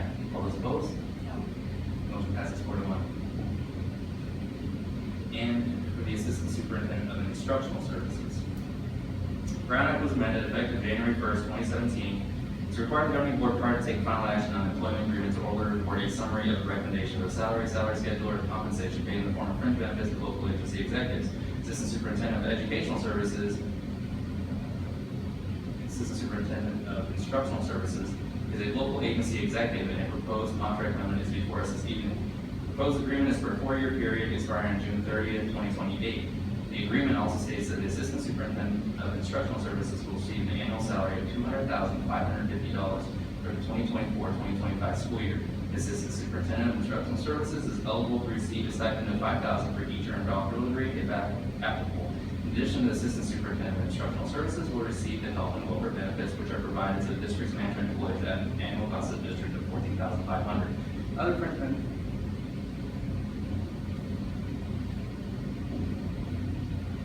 Other fringe benefits included within the Assistant Superintendent of Instructional Services agreement include 12 sick days, 25 vacation days per year, longevity stipends, if applicable/eligible, that are available to other similarly situated employees, and reimbursement for travel and actual and necessary expenses while performing day-to-day duties for district and department board policy. Is there a motion to approve the Assistant Superintendent of Instructional Services employment agreement? Is there a second? Second. All those in favor? Aye. All those opposed? Motion passes 4-1. All right. Adjournment of meeting. Is there a motion to adjourn this meeting? Stop. Motion. All those in favor? Aye. Motion passes. Meeting is adjourned at 9:53. Thank you very much. Say something. Oh, yeah, like